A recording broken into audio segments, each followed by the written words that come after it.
bespoke radio for the masses. Headline edition, July 8, 1947. The Army Air Forces has announced that a flying disc has been found and is now in the possession of the Army. If the game is rigged, change the game. Game changer.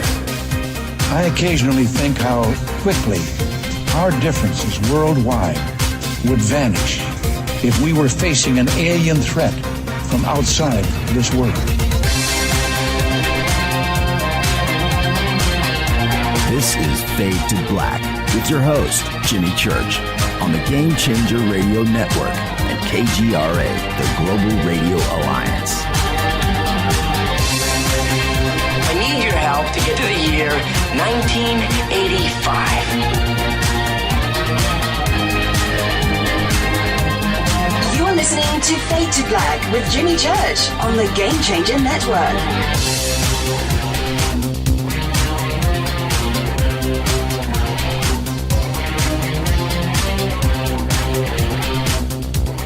Good evening. Fade to Black. Bespoke Radio for the masses. Yeah, man. How you doing? Let's do this.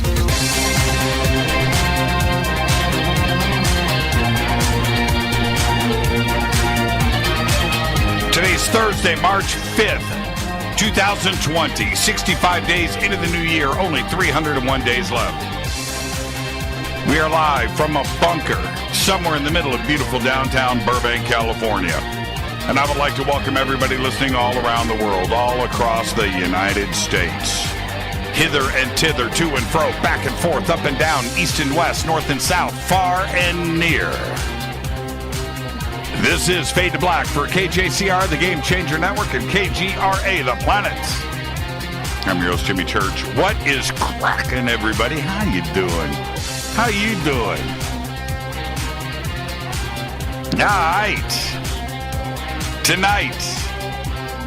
Well, first. Tonight we are now broadcasting live on YouTube, live on Twitter, live on Facebook, in addition to KGRA, TalkStream Live, Spreaker, TuneIn, and iHeartRadio. That's right. We figured it out. It ain't easy. But hello, everybody out there. And let's do this. And we tested all day today.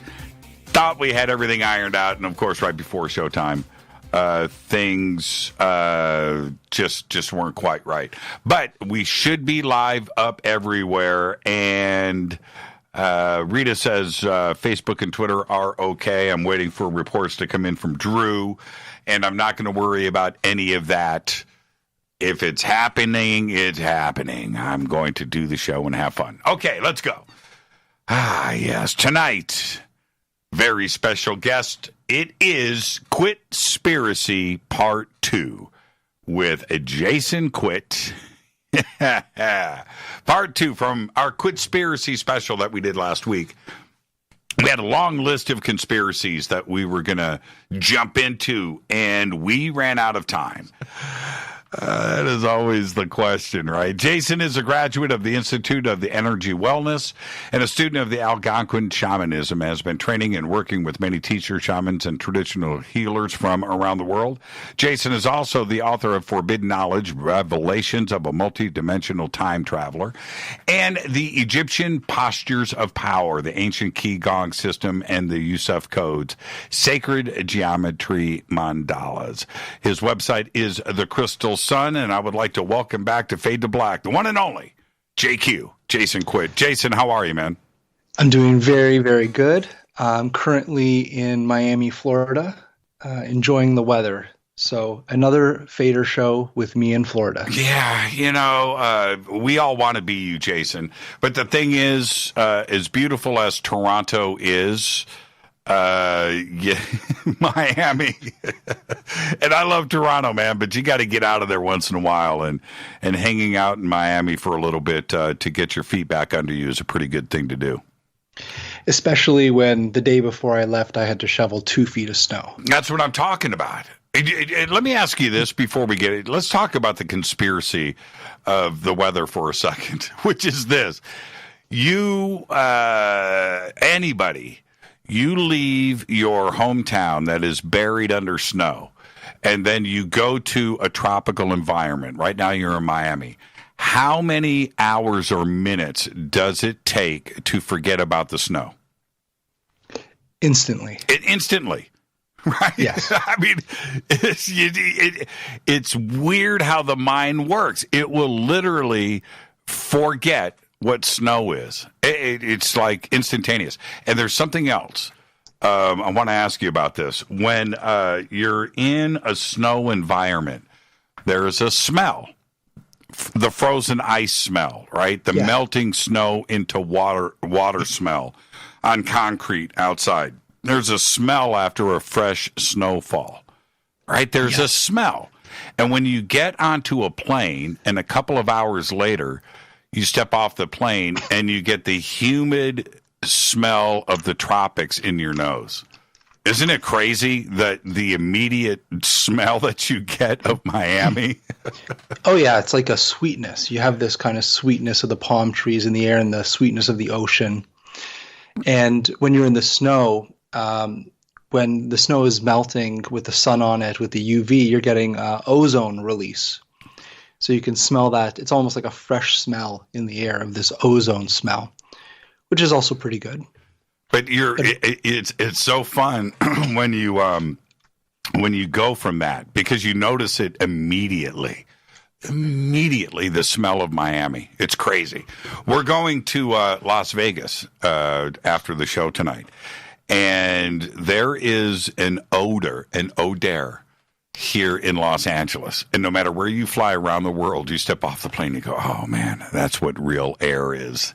And we get to go to Vegas, and you drive or fly, it doesn't matter. But the second you get out of the car in Vegas, you have that clean desert, dry, non-pollutant air, and it's immediate. I can't wait. I'm going to have it in a few hours.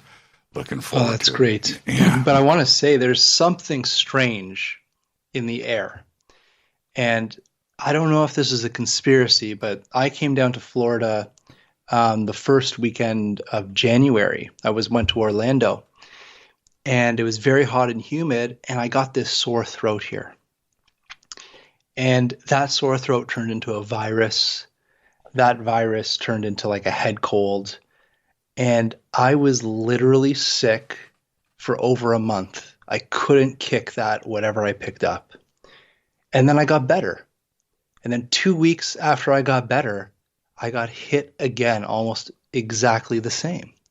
And it's never happened to me before in my life like that. It was something I never experienced in a sickness, picking it up. And I went to the doctor, got blood tests and everything, and it came back, everything was perfect. No virus, no bacteria, no nothing. Nothing was off. So it was kind of like a mystery illness for myself. And I was just talking to a couple people today, and they had the exact same thing happen to them. And I'm wondering if anybody else who's listening had those type of symptoms, because it was very, very strange. It's a great place to kick off this conversation tonight. Yes. And last night we had Richard Dolan on the show. And Richard and I and the Fadernauts, it's always a great UFO conversation, which we ultimately had last night. It was great. But I kicked off the conversation with coronavirus. And it seems that, okay, let's go straight there. Sure. Coronavirus. Is this something? Is this a conspiracy? Is this something? Is this not? Is it unnatural? Is this a man-made thing that has escaped? Is it a weapon? Has it been weaponized? Is it any of that? Because it seems funky to me, the way that the media is reporting it, the numbers, the way that you're looking at the distribution of this virus, what countries are getting it. It feels a little weird to me. Do you think that there's something else to this than nature? Well, I know that the coronavirus is natural, but it's mostly found in animals. And for us to pick it up, it needs to have some type of alteration to it, some type of cross-contamination. And it seems to have morphed into something that's very new, something that's very resistant. And the most interesting thing about this virus is that it could stay on surfaces for a long period of time. Most viruses, if it's on a surface, sometimes it takes an hour for that virus to be killed, depending on the surface. Sometimes it takes a day, but more than a couple days to have an active virus on a surface, that is also a very strange thing. I flew into Miami from Toronto, and everybody was, going into fear. There's no masks at the stores. And when I went into that airport, there was nobody wearing masks. It was almost like it didn't exist. So it was very strange in an international airport to see that. And there was no announcements. There was no anything about it. So there was no fear in that airport. But we live in an age where we experiment on viruses. We live in an age where we could create biological weapons and new viruses. This is the reality that we live in. And I do believe that in these type of scenarios, there is always human fault involved.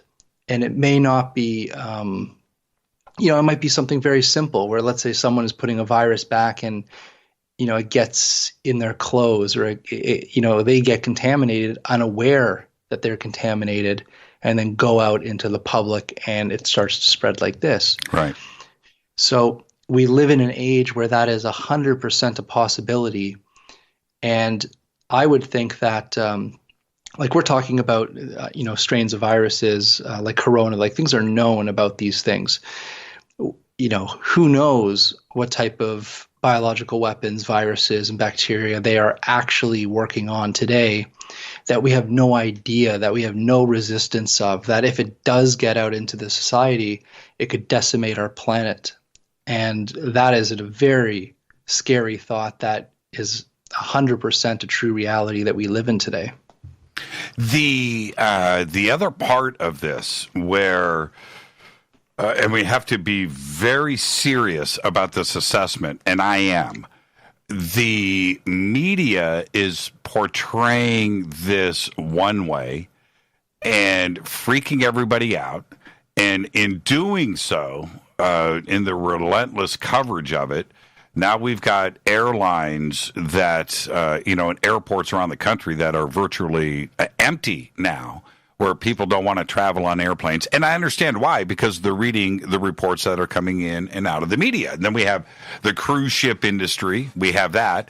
We have the other elements that are about to come into play, not only with the airlines and transportation and goods, but the disruption of manufacturing that's going to eventually trickle down not only to the United States, but globally because of China and the impacts on markets and the economy around the world, where I'm looking at this in 3, 4, 5 months, where the world economy, not just in the United States, but worldwide, is going to take a huge ding from this. And all of this perpetrated because of the way the media has been handling this. And the reason why I bring this up, and this is just logic, last year in 2019, where we had 45 million cases of flu in the United States, not worldwide, just in the United States, and we had 19,000 deaths. And what is the difference between that, and why isn't that being covered in the media, versus coronavirus, where I don't care about the ratio of death to infection. I'm talking about the general impact. That's the part that I don't understand, Jason. And I look at these two sets of numbers, and one is like a real concern, 19,000 deaths and 45 million people infected. And I look at these coronavirus numbers, and I'm just like, I don't see the big deal. So that's where I think the media has got to bear the brunt of responsibility here.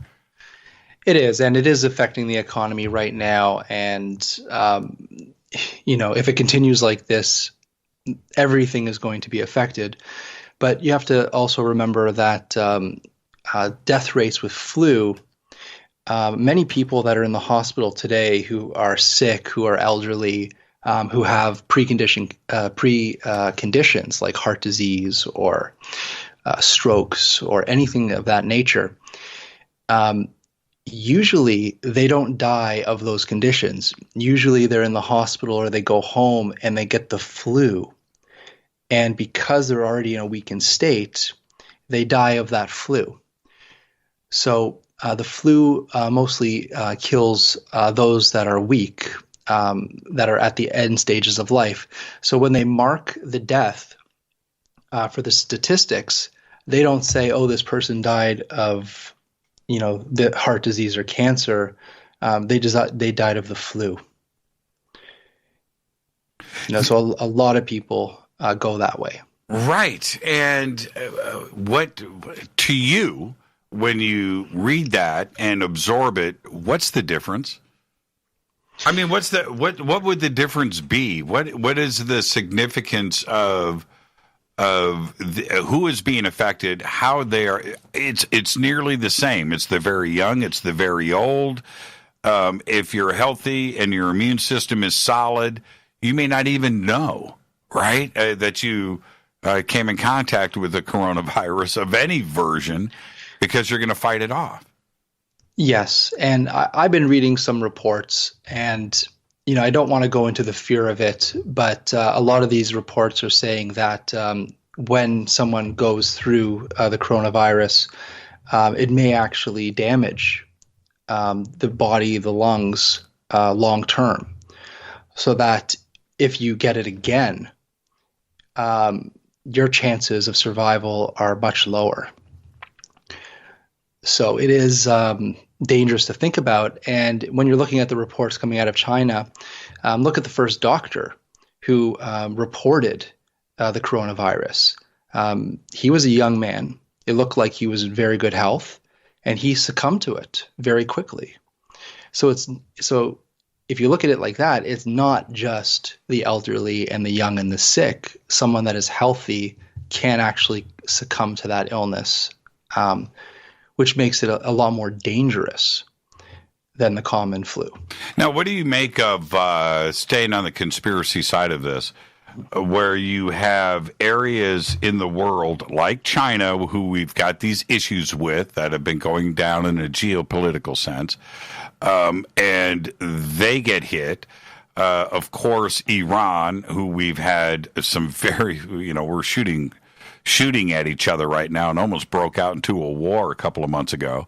They are one of the most infected countries, and right in the Middle East, a great distance from China. It doesn't make any sense.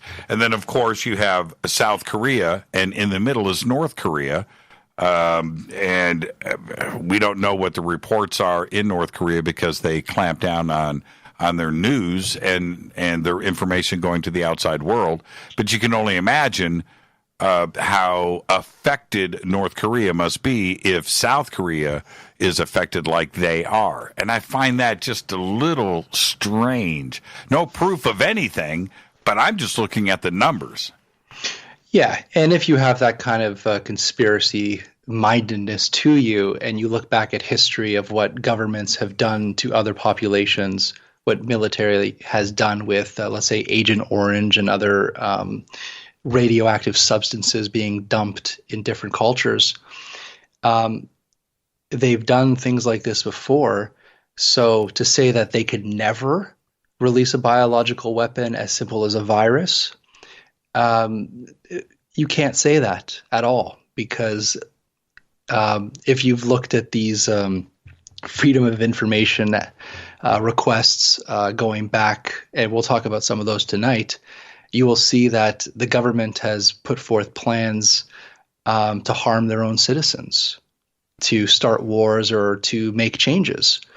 And it's 100% historically documented that governments will go to that level and hurt their own civilians for change or for some type of mission that they're on. So, to say it's just a virus, well, yeah, it could just be a virus, but we will never know until we know.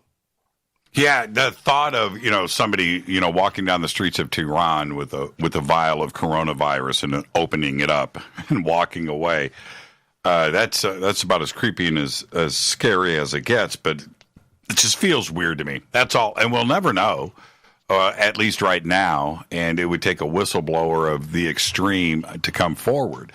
And speaking of this, why is it that in the conspiracy circles, and I've been given the label of, the king of conspiracy, that I just jump into all of this. Well, underneath that umbrella, if you want to go with conspiracy, you have all of these different subjects that we like to cover on this show. And it could be UFOs, and it could be time travel or lost history or the educational system, the banking system. All of these things fall underneath that umbrella. But in the conspiracy world, when you have conspiracy theorists out there, you are all in or you are not, right?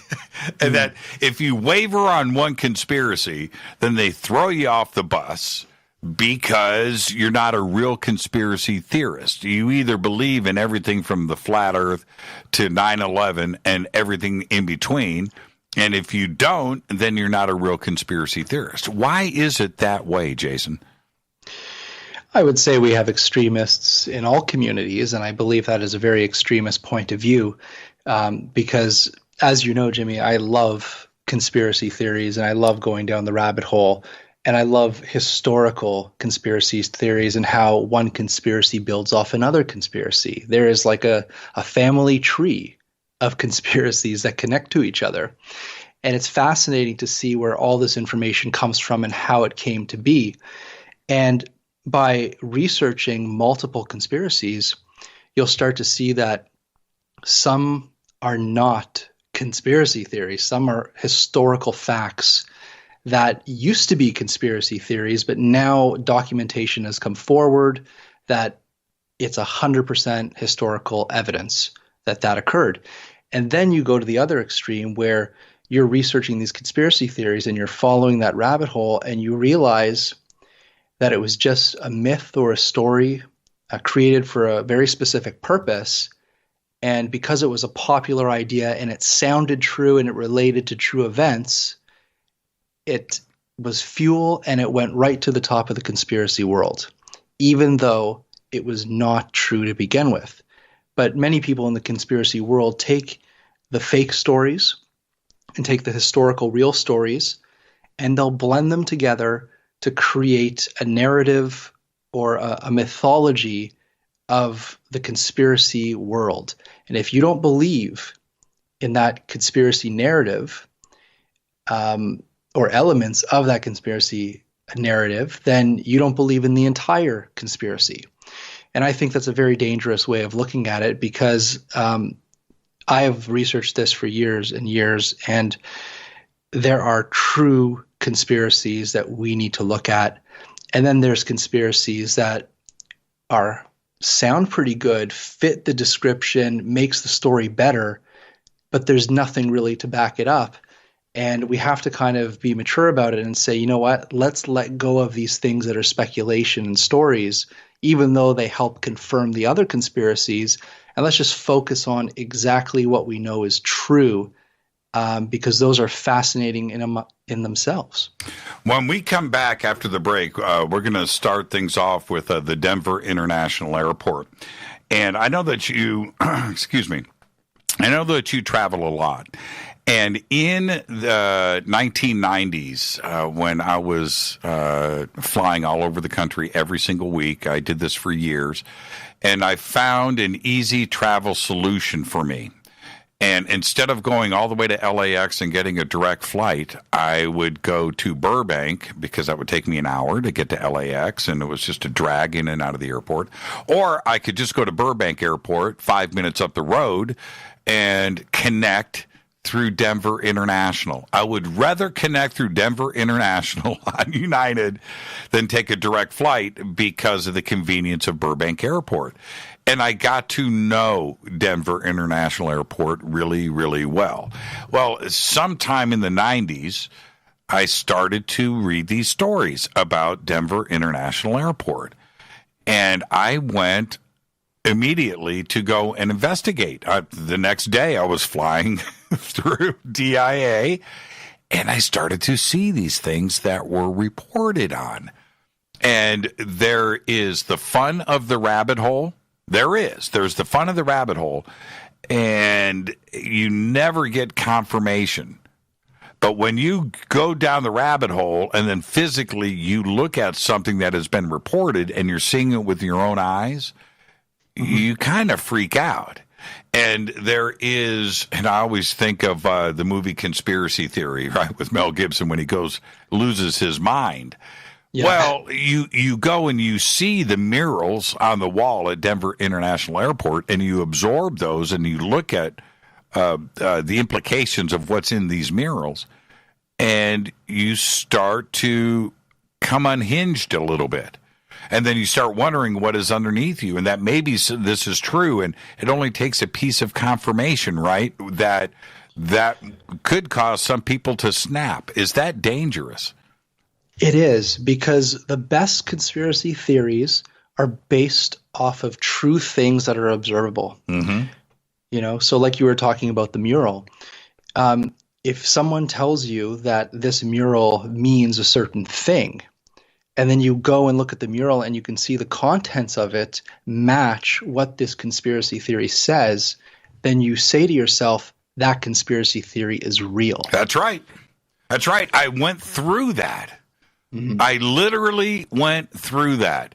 And I don't know. When we come back, we're going to go deep into the Denver International Airport. But with, I thought, and this is the truth, and we're going to talk about it in just a minute. I thought that the murals were not real. That's what I thought. And I went, and when you actually go, because the analysis of what is in the murals is so extensive. And you just think to yourself, this can't be true. It can't be. And when you go and you see them for yourself, that's when you think, if this is real, then what else about this is actually true? It's a pretty amazing story. So we'll do all of that when we come back. This is Quittspiracy Part 2 with Jason Quitt. When we come back, it is the Denver International Airport. I'm your host, Jimmy Church. This is Fade to Black on the Game Changer Network and KGRA, The Planet. You can follow me on Twitter at JChurchRadio. That's simple. You can follow Jason Quitt on Twitter. That's Jason_Quitt with 2 T's. He does it that way because there's a lot of other Jason Quitts out there that are imposters. We'll be right back.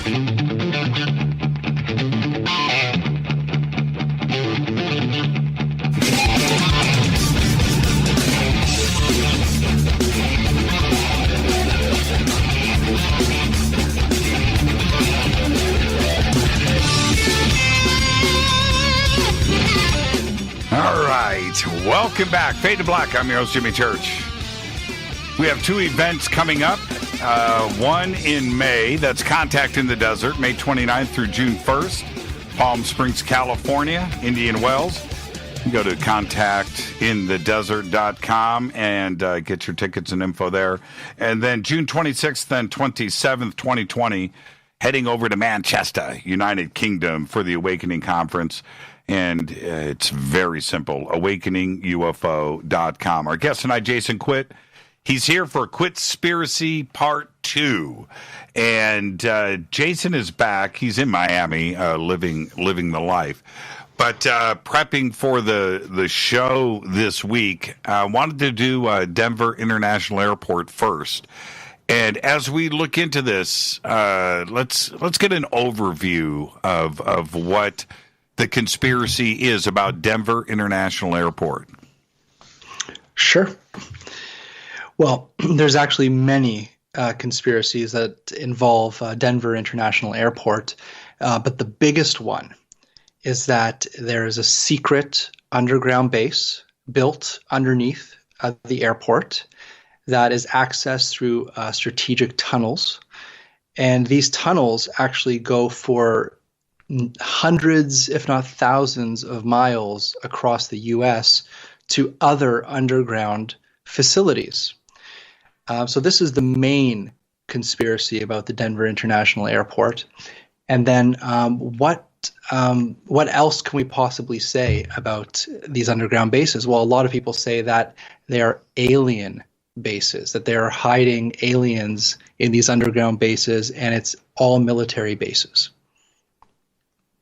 The purpose of these tunnels would be what? I would say and just by the way, I go to Denver all the time.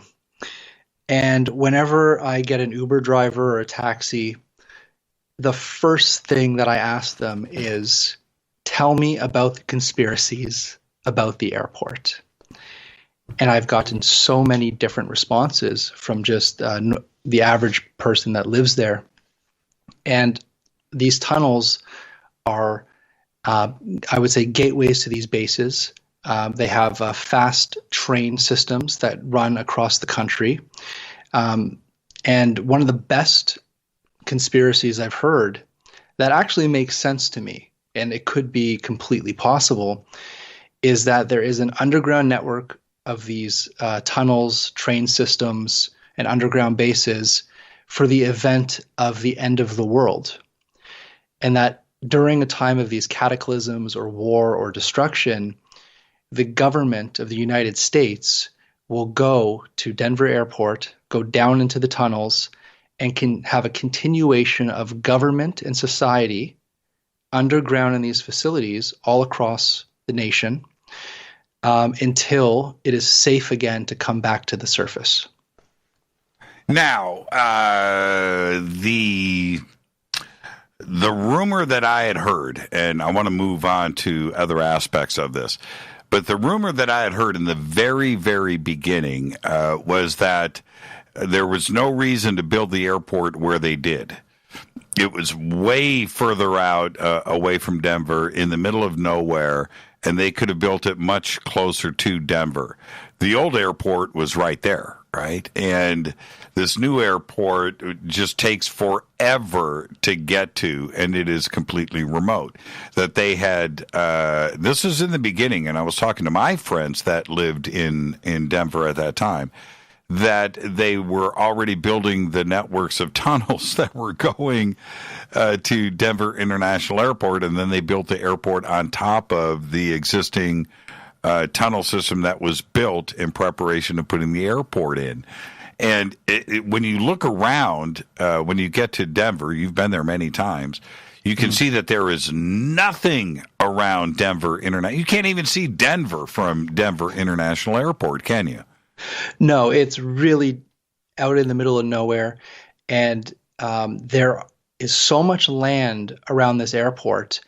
And when you're driving out, you're in the middle of nowhere and you're still on the property of the airport. That's how much land the airport takes up. So the airport itself owns a huge plot of land that you'll be driving for, 10 plus minutes, and you're still in the airport, the land of the airport. So why does the airport need this much land? And, I've spoken to people in Denver who said that they actually worked on building and constructing the tunnels, and they said there's miles of tunnels under there. And if you even research mainstream media and try to look up the tunnels underneath it, they do actually say that there's over a mile of tunnels under the airport, and it's used to transport luggage and other things across the airport. Like, kind of makes sense, but it doesn't really make sense. And there's also this huge plot of land. And when I was driving through there, you're driving and you're seeing like mountains, literally like mountains of dirt and gravel just piled up on these properties. And you think to yourself, where is all this dirt coming from? Are they really building all these tunnels and these underground structures under the airport, under this land? and they're taking that soil and just putting it right on the property so that anybody driving by can see these large amounts of dirt and gravel all over that property. Now let's start with these gargoyle sculptures that are throughout the airport, and they were done by an artist named Terry Allen.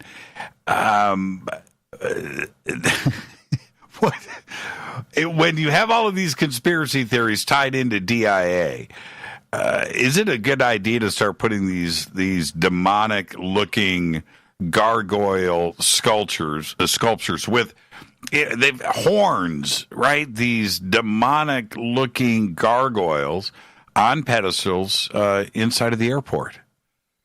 I have to agree. That was a terrible idea on their part. But, as a conspiracy theorist that looks at things, especially if they're evil or dark, when you see a gargoyle, you automatically get that fear, like, what is going on here? And also the Masonic symbols that are all over the airport too. And a lot of people in conspiracy world equate Masonic symbolism with negative, and then you see all these gargoyles around. But in ancient times, gargoyles were something very positive for people.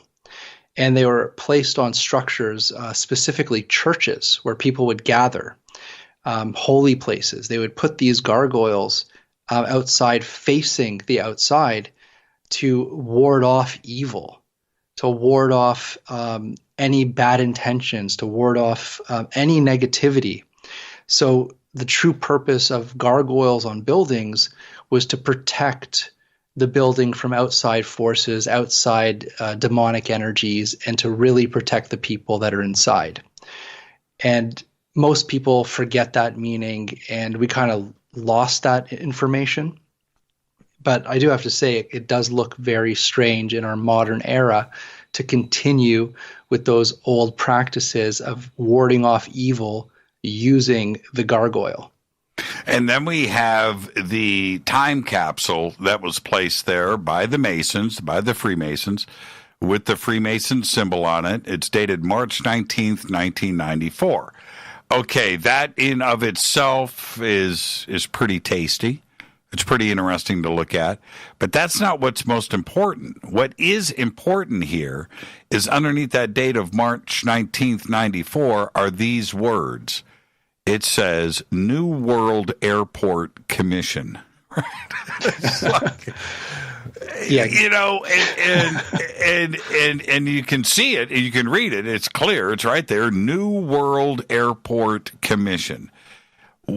If there's nothing going on, right, this feeds the fire. And this is another piece of evidence for somebody that wants to say that there's a conspiracy here. There's something going on. And aha, we have this. What do you make of that? Again, an awful decision for whoever planned that. Because for those with a conspiracy mind, they know that one of the agendas is to move us into a new world order.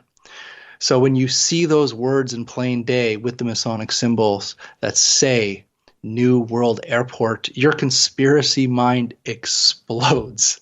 And there's also a time capsule there for 100 years to be opened in 100 years from that point. So there's this, what is in that time capsule? What secret is there? Is this the first New World Order airport, which is the center of the new U.S. United States? Is this the center of the post-apocalypse, the post-war world where civilization is going to center around this airport? So 100% the conspiracy mind goes crazy looking at that. And then we advance to the murals. There are two. And one is clearly depicting war, machine guns, famine, skulls, death, zombies, an apocalypse clearly represented there. The second mural, which has children that are in color, that looks like they survived, being guarded over a dude with a large sword and an AK-47 looking automatic weapon. What is this doing at the airport? And depicting war and peace or survival of the apocalypse? When you look at it with that mindset, that is the only obvious thing that you're looking at. Well, what do you mean by saying that? How else are you supposed? The paintings are what they are. Exactly. So it's like when you hear the conspiracies, when you look at them, it depicts almost, I would say, it depicts the end of the world. It depicts a destruction of the planet. It shows death. It shows destruction. It shows the worst in mankind. And then the other side, it shows this kind of new world. Again, that saying, new world. And it shows that it's being protected and it's in harmony and there's beauty and everything, like something to look forward to after the destruction. And there's no beauty in the picture, by the way. Okay, there is a blooming flower. There is a child in the picture, but the rest of the picture is corpses, a building that has been bombed out, right? It's a shell of a building standing there. And the thing that you see in this picture is the sword and the AK-47. And I would have to say again, whoever is planning this is doing a terrible job of hiding things, because the mind can only see one story when they start to put all these pieces together. The alien aspect of this, the ET aspect, and, are there underground bunkers and the tunnel system and everything? At the entrance to one of the tunnels, one of the, apparently an airport employee carved into the wall right there an image of an alien. And you look at this, and this isn't, can be seen by the average traveler that goes through DIA. But if you have access to the tunnel, you can go up and see this. Why would somebody carve? I'm just saying, of all the things you can carve into the wall, the perfect depiction of an alien gray with the almond-shaped eyes and the big head and the skinny body is right there carved into the wall. Maybe the artist is messing with us because we know that there is a conspiracy around this. But again, and here's the again part, there are multiple stories around the United States and around the world of beings that would be described as grays, that they live underground, that they have societies under the earth through cave systems. They've been with us since our beginning, and many people believe that there is a secret war going on underground between the humans and the grays, and there's some type of agreement or alliance going on underground, and that there's a whole other civilization that the people on the surface have no idea about. So when you start adding the stories of the grays and the aliens and the tunnel systems, again, this is Conspiracy World 101. There are so many corroborating stories of entities described as grays coming out of these cave systems, and it's been recorded in our history for a very long time. So is there a base that contains what we would consider alien life? It may not be alien life. These beings may be completely terrestrial, and we may have another civilization of species living on the planet that we are told are aliens, and we're told to fear them. But maybe there is some type of an agreement underground between these beings and humans. The management at Denver International Airport thought that it would be fun, because of the conspiracy theories that have been spread about DIA, to have a conspiracy theories uncovered gallery at the Denver International Airport. And in one of the displays in this art gallery exhibit is a skull of an alien that was made by the employees.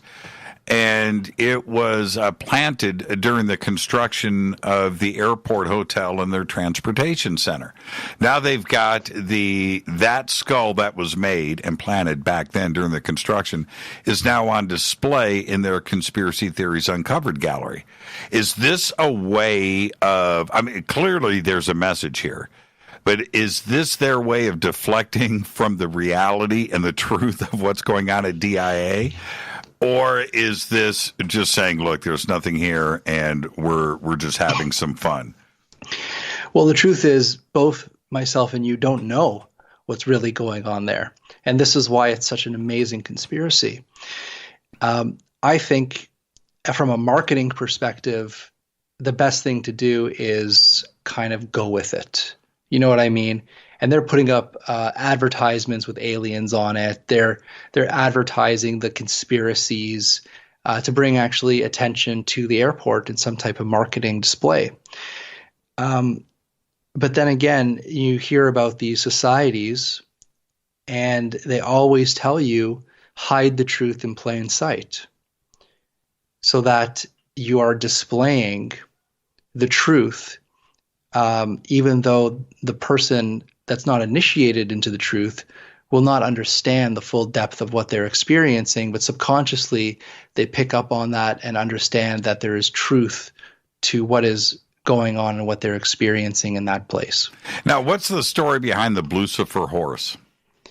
This is a great, great story. And it is a huge stallion. It's a huge blue horse that's at the front of Denver Airport.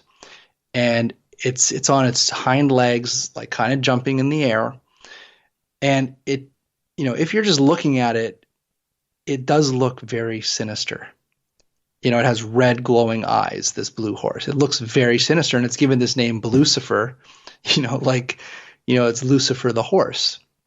And, you know, talking to some of the locals, they just say that's one of the horse of the four horsemen of the apocalypse.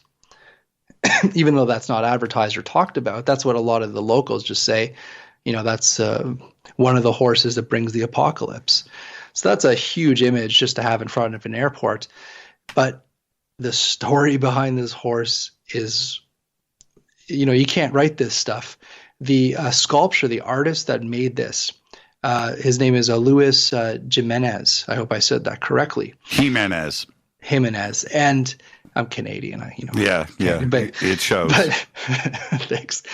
But as he was putting the sculpture together, a piece of it fell off and severed an artery on his body.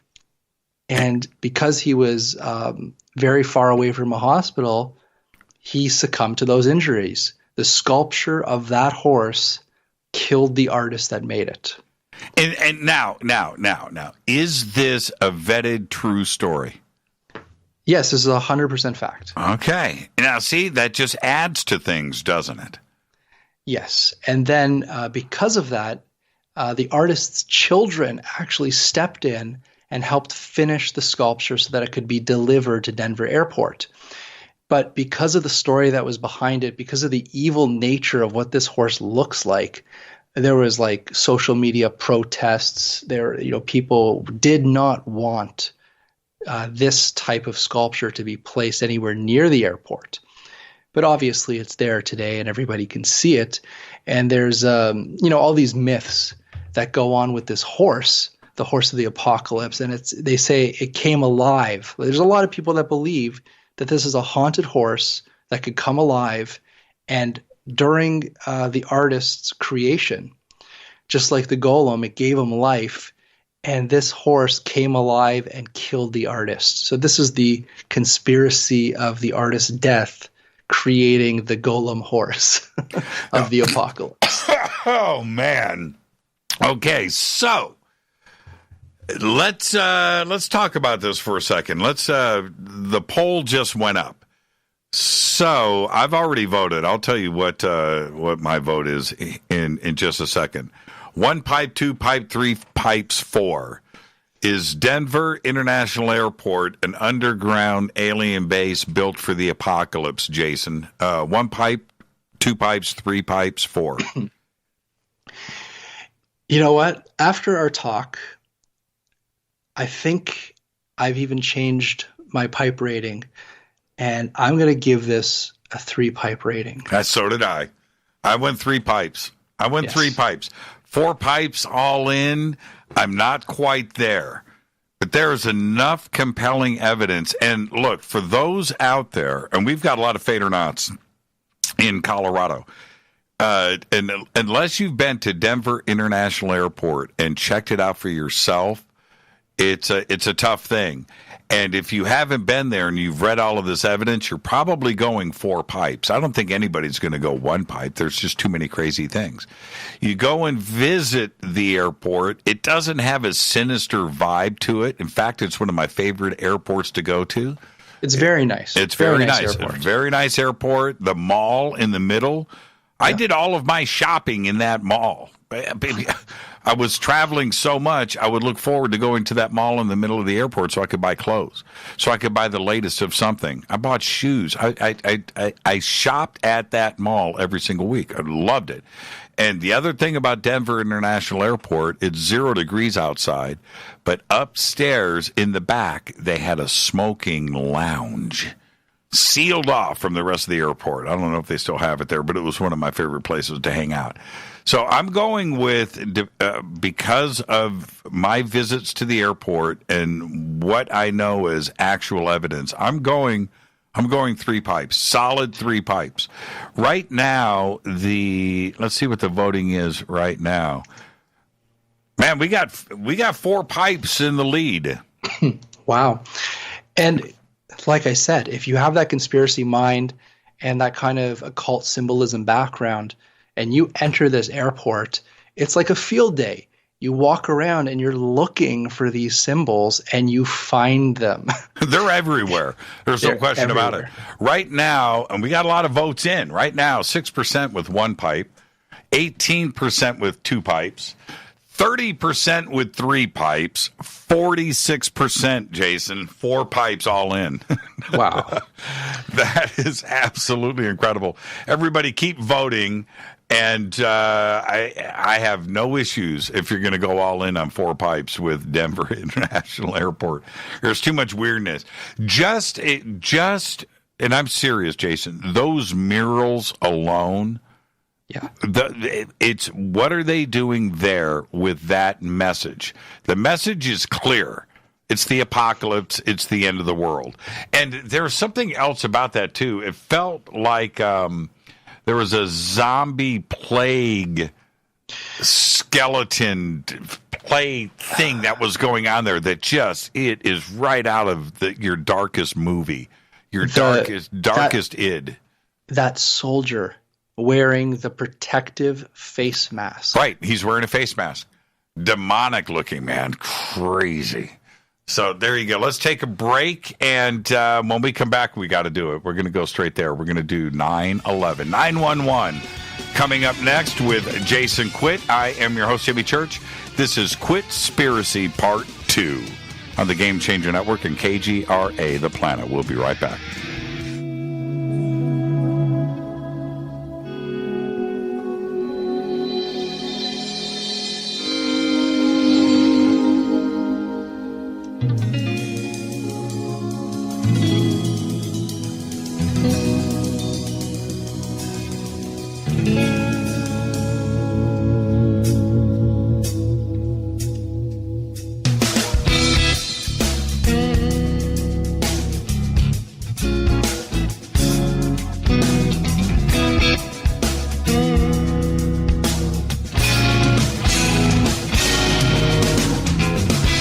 Welcome back, Fade to Black. I'm your host, Jimmy Church. How you doing?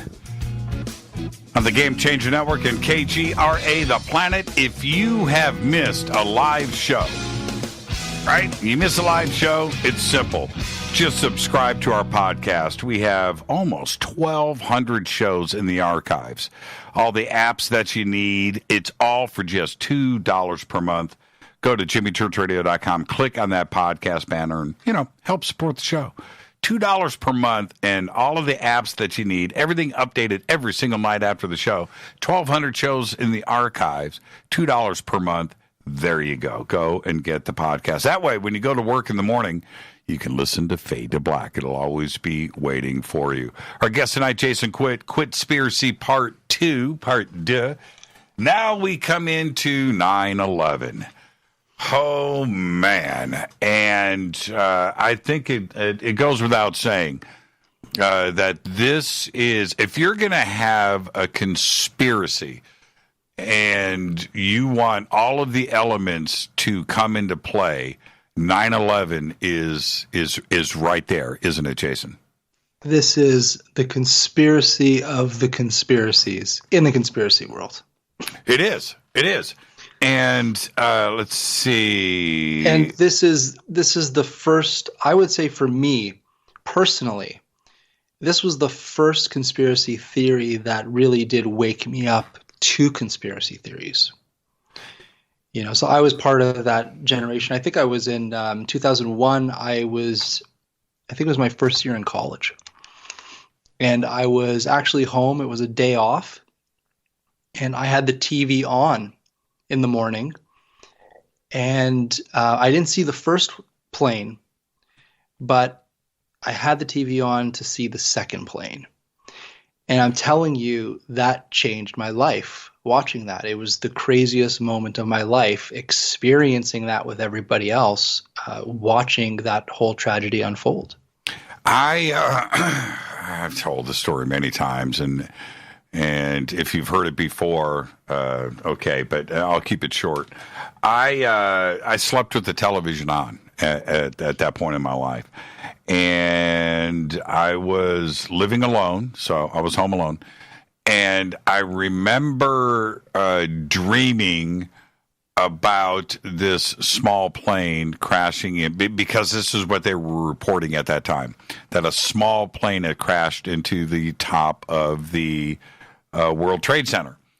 And so I kind of woke up and I looked down between my feet, and I'm watching the TV, and I see the smoke on the top of the World Trade Center. And I'm watching, and I'm like, wow, okay, so that wasn't a dream. This is actually real. And I sat up, and just like everybody else in the country that was watching this at that point, I didn't take my eyes off of the TV for probably the next 24 hours. And that's just what all of us went through. I couldn't believe what I was seeing, and nobody else could either. What ended up happening to me and everybody else over the next weeks and months and years as we looked into this, I couldn't escape it.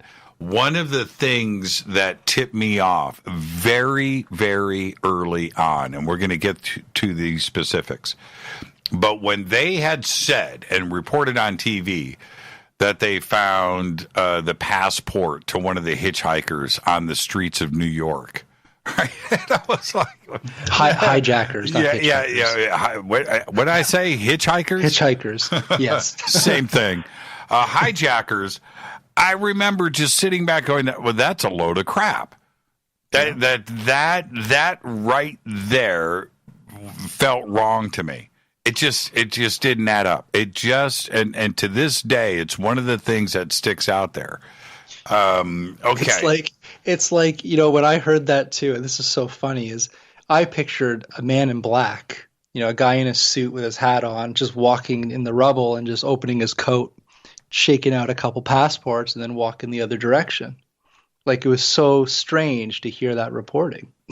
Now, okay, so there are so many different twist to the 9/11 conspiracy theory. Some of them are pretty extreme, right? Tactical nuclear weapons and thermite, holographic planes. But we've got to go with the official story first. What is that? The official story is that on September 11th, 2001, 4 planes were hijacked by 19 Islamic terrorists, and they were determined that they were associated with Al-Qaeda, who carried out a suicide mission against the United States, which was a very large terrorist attack on U.S. soil. And it involved 2 Boeing 767 planes, which hit both the Twin Towers. One was at 8:46 a.m. on the North Tower, and one was at 9:03 a.m. on the South Tower. And then at 9:45 a.m., you had American Airlines Flight 77, which flew into the side of the Pentagon. And they hit perfectly into the U.S. Department of Defense. That's where that airplane supposedly hit. And then shortly after that, at 10:10 a.m., you had another plane that went down in a field in Pennsylvania. And so that was a strange one. So you had 4 planes, and that was the official story. And almost immediately, it was linked to Al-Qaeda with its head leader who gave the commands, Osama bin Laden.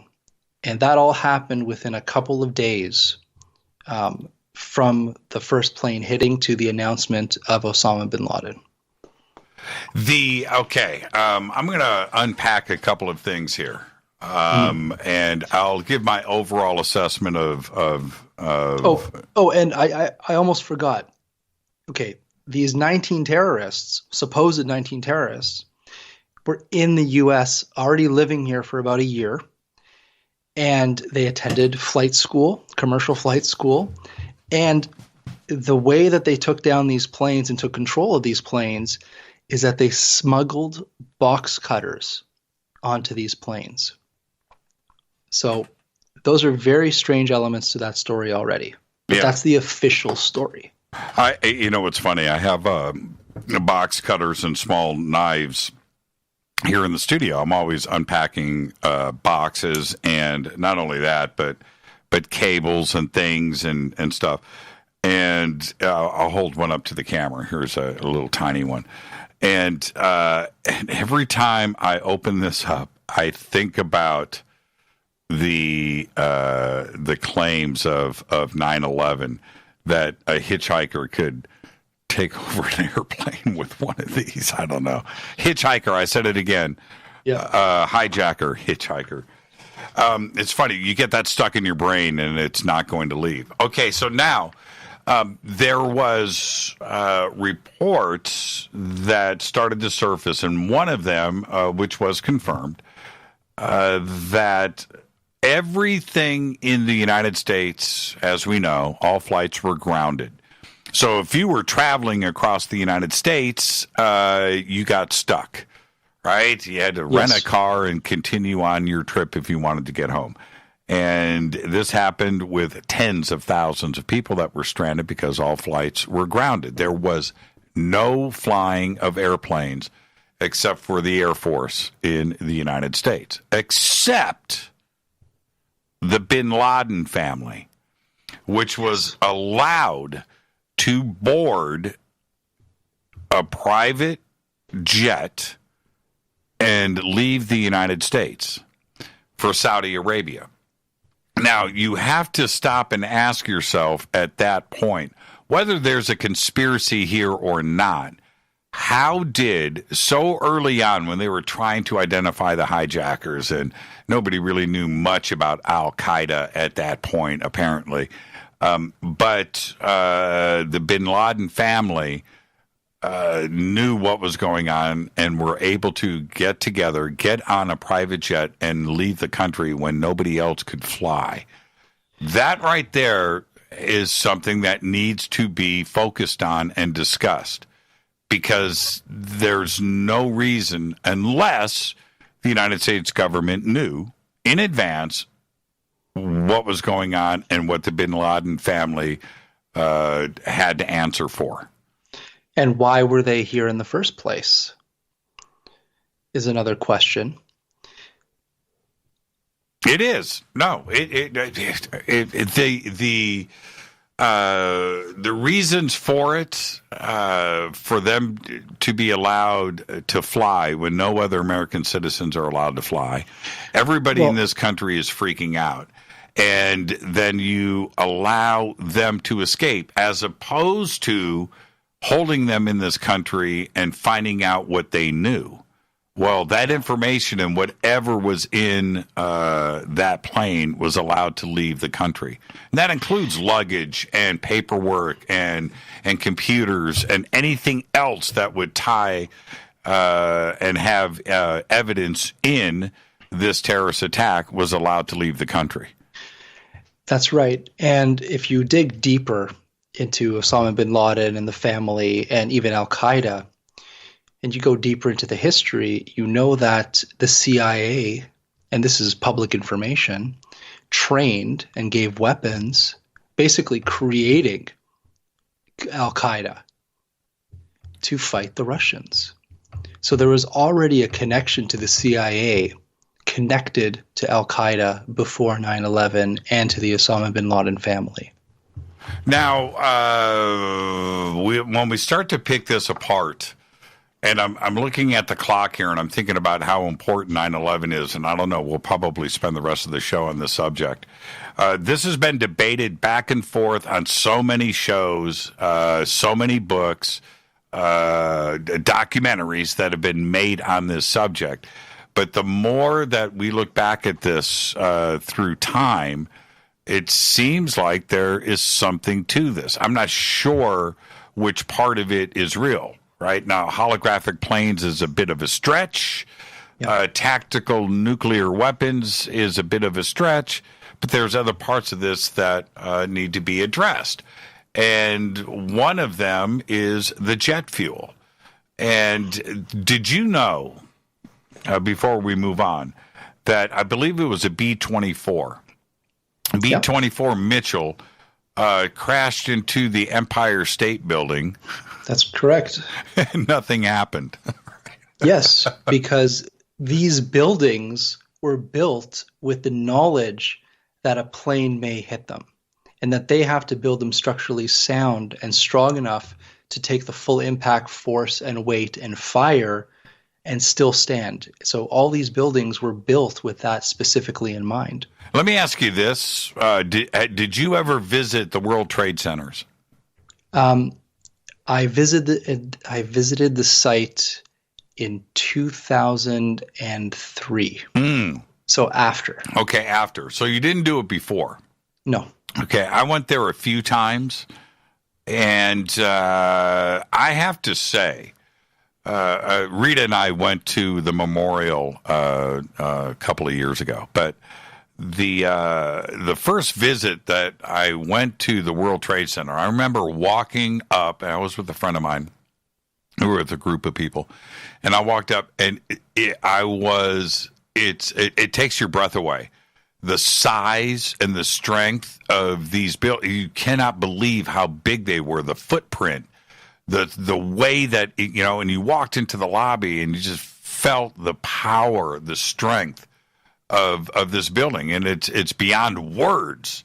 The ginormity of the two World Trade Centers. They were just an amazing, amazing piece of construction. And knowing what I know now, and just looking back, I can't imagine anything bringing those buildings down.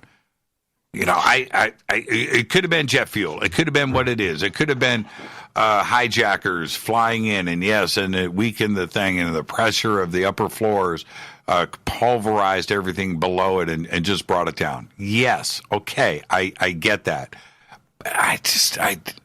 I've been there. I can't see it happening. Also, back in, before we move on, here in Los Angeles, this was in the 80s, and if you lived in Los Angeles, you would remember this. There's a bank building down on Sunset Boulevard, the first interstate bank building, big. And there was a nightclub on the top floor. It was a jazz club, and I've been there many times. And it was great. It was a lot of fun. And a fire broke out there in the first interstate building, and it was a massive fire. Now, it wasn't caused by jet fuel or anything, but nothing happened to that building. I think the building is still there to this day. And the weight of anything coming down and the weakening of the structure and forcing the collapse of the upper floors and the pancaking of everything that was below it, I look back to the first interstate fire and think that didn't happen there. And any other high-rise fire that we can think of. There was one that happened in Milan. Right after that, in Italy, where a plane crashed into one of the towers there in downtown Milan. I think it was the same intention, right? I think the pilot flew into the building to bring that building down. Nothing happened. Yeah, and I believe there was a gigantic building in the Emirates in Saudi Arabia, and that thing burned for days. The whole building burned for days, and nothing structurally happened to it. So what do we make of the jet fuel is not hot enough to melt these beams? Well, there's many engineers and scientists who came forward saying that the beams were meant to be very strong, that they wouldn't melt or bend or buckle under the heat of jet fuel, that it's just not possible, and that's why they use that type of structure in buildings. So right there you have to kind of scratch your head and think, well, if the official story is that the jet fuel could melt these things and bring it down, but the engineers say they don't use materials that will do that, then who is lying to you? And I'll just put it out there that, yes, I'm sure that in the right circumstances, if a plane hits the building, it can bring it down in the right circumstances. I'm very open to that possibility of happening. But it didn't happen to one building. It happened to two buildings. It happened to three. Hold on, wait a second. Yeah, it happened to three buildings, didn't it? Yes. You can't what is it? Building 7. Now, when I heard about building number 7, that changed the whole scope for me personally of this conspiracy of that these towers were taken down purposefully. And the reason being is very simple. It wasn't hit by a plane. Yet, on video, and you could watch the videos online right now, this building collapsed in 5.4 seconds. Right. From the top floor to the bottom floor. And when you watch that video, you can literally see detonations. You can see windows being blown out, perfectly aligned down the structure of the building, like a perfect demolition. And the building falls. When I saw that live, when I saw that afterwards, there is no question in my mind that something very odd is going on here that is not being explained or talked about. Because tell me, like, the truth is, when do they ever mention Building 7 in the news? They did when it happened, but never again. They never, ever mentioned the name Building 7. And the interesting thing about this is when I was doing some research tonight and I went into Google and I typed in World Trade Center building, when I typed that in, all the other buildings came up except Building 7. I find that interesting. And when there's two other things, excuse me, that one is of course the BBC correspondent that is on TV and announces the collapse of Building 7 before it happened. And that is very easy to see, and it is there, and that's a tough one to explain, and I don't buy any of the official explanations. We don't have time to get into that. But I want to back up for a second. The actor, Dan Fogler, who is a very funny guy, and his IMDb page is impeccable. He's funny and he's really cool, but he's also a conspiracy theorist. And he was a guest on this show. And we brought Dan on, and I asked Dan, I said, so So what got you here, with us right now? And he goes, man, it's really easy to explain, Jimmy. He says, it was September 11th, 2001, because I was in my apartment in New York and I'm watching the tragedy unfold with everybody else. I can look out my window and see the World Trade Centers, right? They're on fire. And I'm watching that, and I walk back into my living room. I'm watching the news report on TV, and they announce on TV that building 1 has collapsed. And he said, no, it hasn't. It's outside. And he walks out, and he looks, and the two World Trade Centers are still there. And he's like, now what is going on? He said, Jimmy, I walk back in, and I'm watching this on TV. And then I walk back outside, and I'm looking at the two buildings standing. Now, World Trade Center 1 did fall, and so did 2. And I watched that happen from my apartment. But when they announced it on TV, I was walking from my patio back in going, what? I'm in crazy town here. I don't understand what is happening because I see it falling on TV, and I'm walking outside, and it's still standing. Now, I'm not doubting Dan Fogler for a second. I believe Dan Fogler. But what do we do with that when we're looking at everything else in this conspiracy? Putting the BBC component to the side, Dan Fogler is a witness to this that has gone public. And I think that is something that we need to really consider and take into account, don't we? That is extremely strange, and I have no logical explanation of why that would be. But from seeing the BBC, and he's just seeing the news reports coming in almost immediately after the first plane hit, it was almost like everybody was stationed perfectly and had their scripts ready to go at that moment. And when we look at this in its totality, we're up against a break here, and we're going to come back and continue our 9/11 discussion.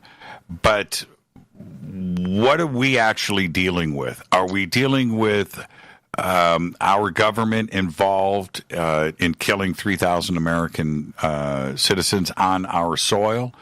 Or was it hijackers that the government was involved with? Right? Did we bring the buildings down, or did the hijackers bring the buildings down? In my personal opinion, after all these things, and there's a lot more to talk about after the break, obviously, I'm starting to lean more and more to the government or some agency involved in perpetuating this entire setup. Yeah, we've got a lot of votes already here. We'll get to yours in a second. But our poll, which is, I believe, the 9/11 official story, right? And right now it's 75% one pipe. It holds no water. 8% at 2 pipes. Plausible. 3 pipes likely. 9% 4 pipes that it is true. And I can understand, excuse me, I'm not hitting my cough button. So I want everybody to vote in this, and we'll announce the results of all of the polls at the end of the show tonight. And our guest is Jason Quitt. This is Quittspiracy Part 2. Right now we're discussing 9/11. This is Fade to Black. I am your host, Jimmy Church. We'll be right back after this short break, continuing with Jason Quitt. Stay with us.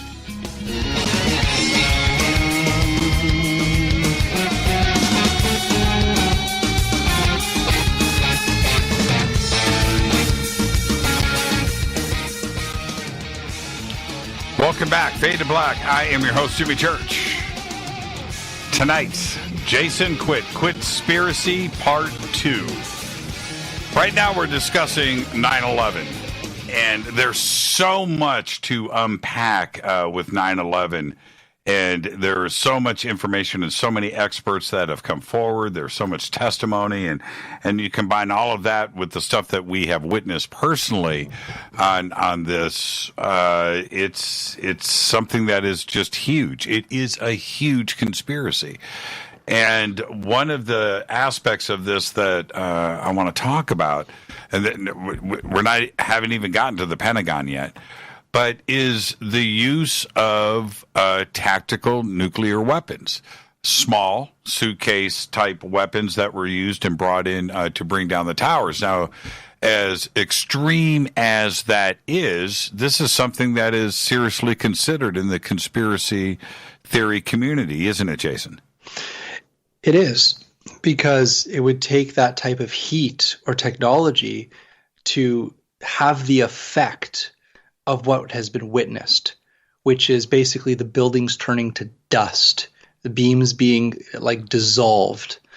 That does not just happen with jet fuel. There has to be some type of other element involved at extreme heats beyond jet fuel to create that type of effect. And the wouldn't there be some type of radiation and residue left over from that would clearly leave a fingerprint at the site? It's hard for me to go down the nuclear road. It would absolutely leave a fingerprint. Absolutely. And this is why I think it wasn't that type of a weapon.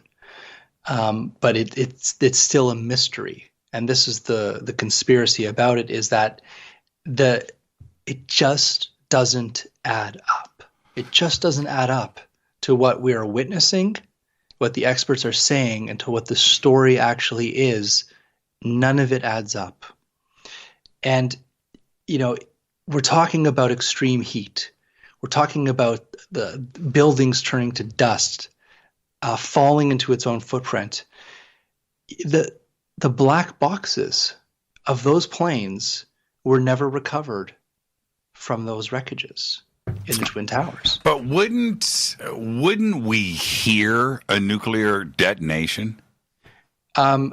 Absolutely. It would be quite a bang. And there have been multiple reports of people that were in the buildings, especially in the lower levels, in the parking garages, that ran out of those buildings screaming that bombs are going off in the underground garages and in the lobbies. People witnessed explosions in those towers, and many of those witnesses were even captured by news as it was happening, talking about the explosions that they've witnessed in the towers on the lower levels. And then we have there's so many different versions of this. And one of them is that they had teams of engineers that were in the buildings in advance there to repair elevators and to do upgrades, but they were actually there to make these vertical cuts in the I-beams and install thermite to level the building like you do when you do a commercial demolition. And wouldn't there be evidence of that, or is there evidence of it? There would be evidence of thermite. There would be, and early reporting actually confirmed that, but it never really got into the mainstream, obviously, because they do say that in this type of fire with all the type of elements, natural thermite elements, which is iron oxide, can be found in these scenes. So it's like conclusive and non-conclusive at the same time. It's a perfect type of cutting material that could be hidden, even though it does leave traces. But I know you've heard the word or heard of the person, Dr. Judy Wood. Mm-hmm.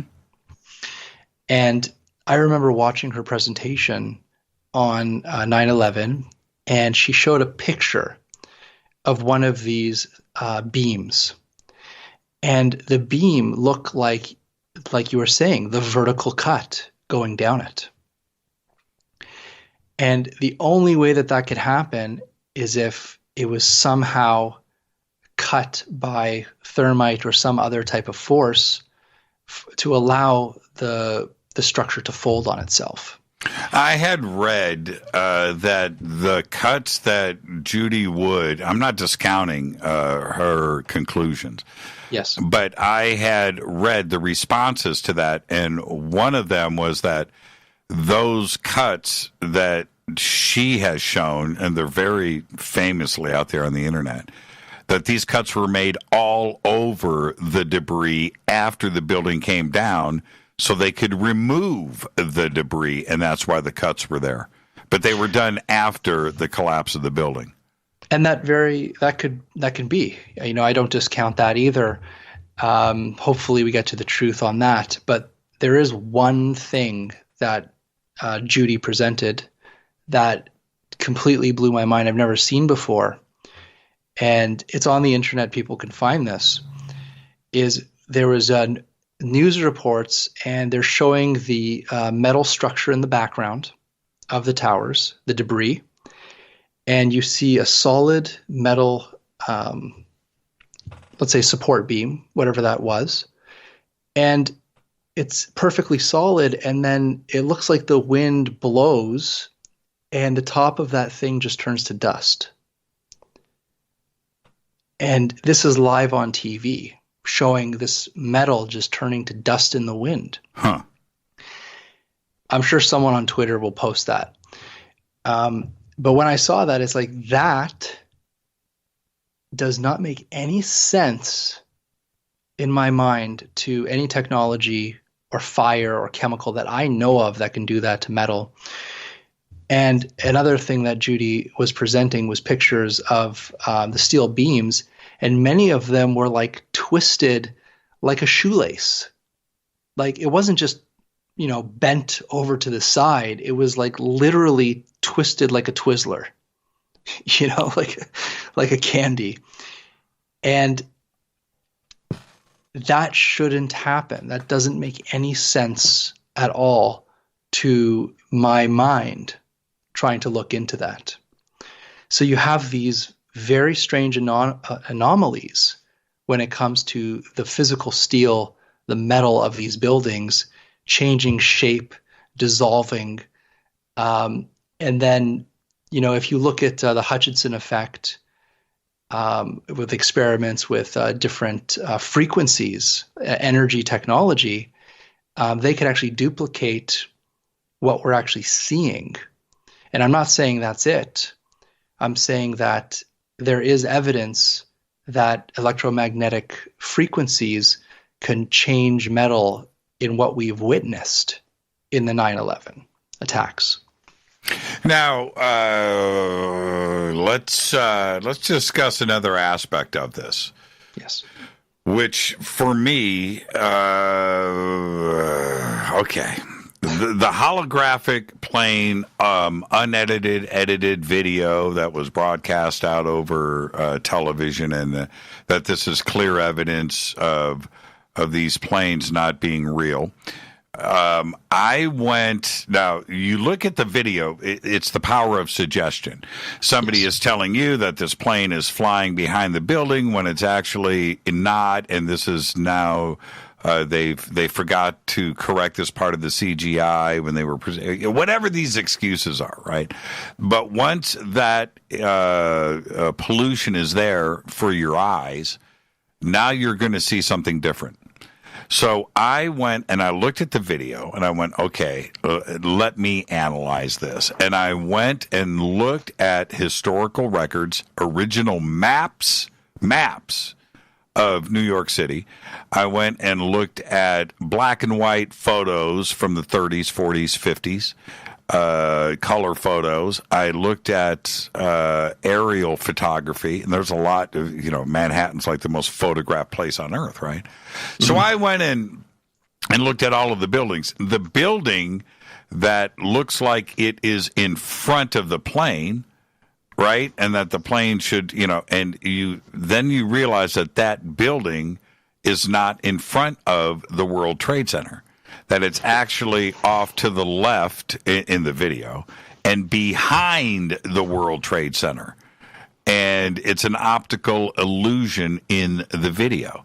So when I saw this play out, I was a bit disappointed. And that if you are going to put a video like this together, you're going to do the narration, you're going to do the slowdown, you're going to make all of this as an effective presentation as you can, without doing the research that I did. right? Yes. Very simple research, going back and looking in. But this video was done for clicks and for sensationalism and for distributing something that clearly wasn't true. So I was disappointed in that.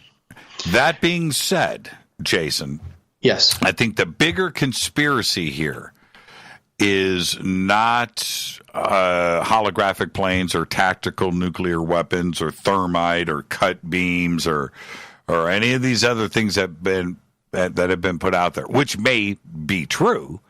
But putting all of that aside, the bigger conspiracy, the real conspiracy, is that our government knew about this attack before it happened and allowed it to happen.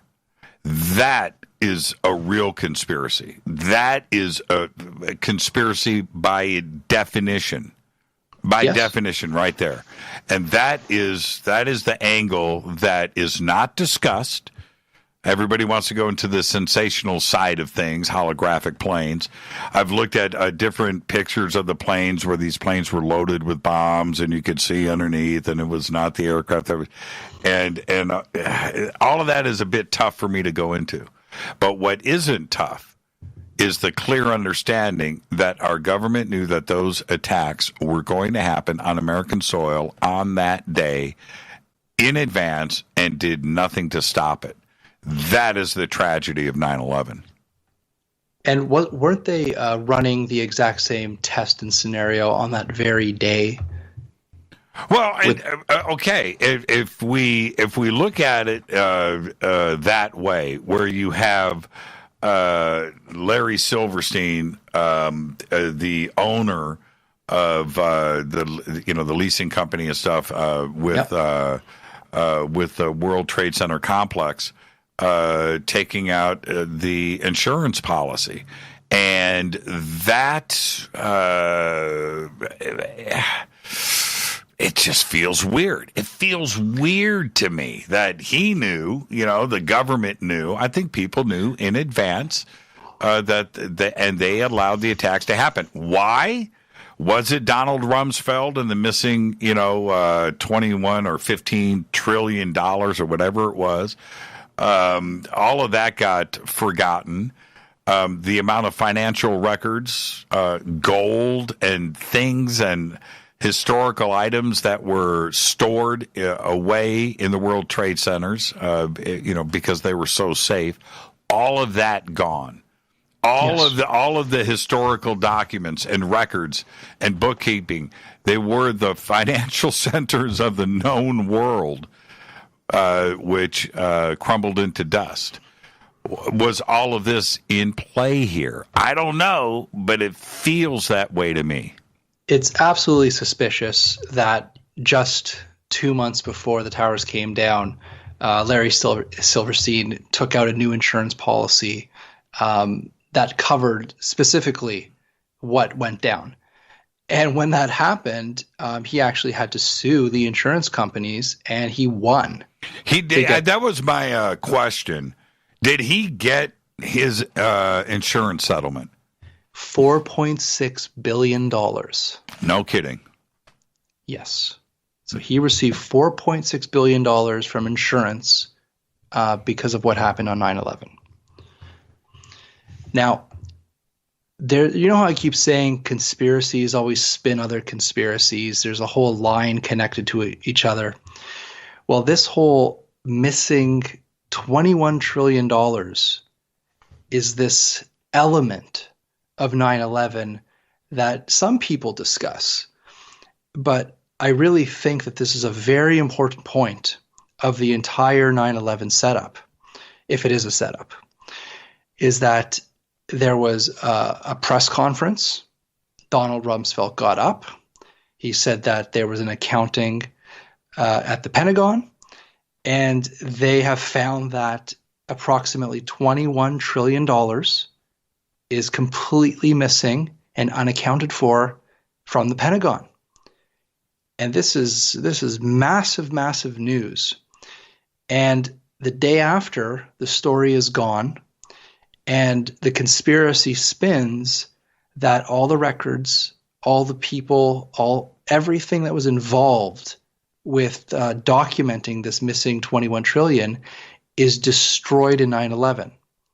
So there can not be an investigation into this. Now, wasn't it that the records for the missing trillions were not in 1 or building 2, but those were actually in building 7?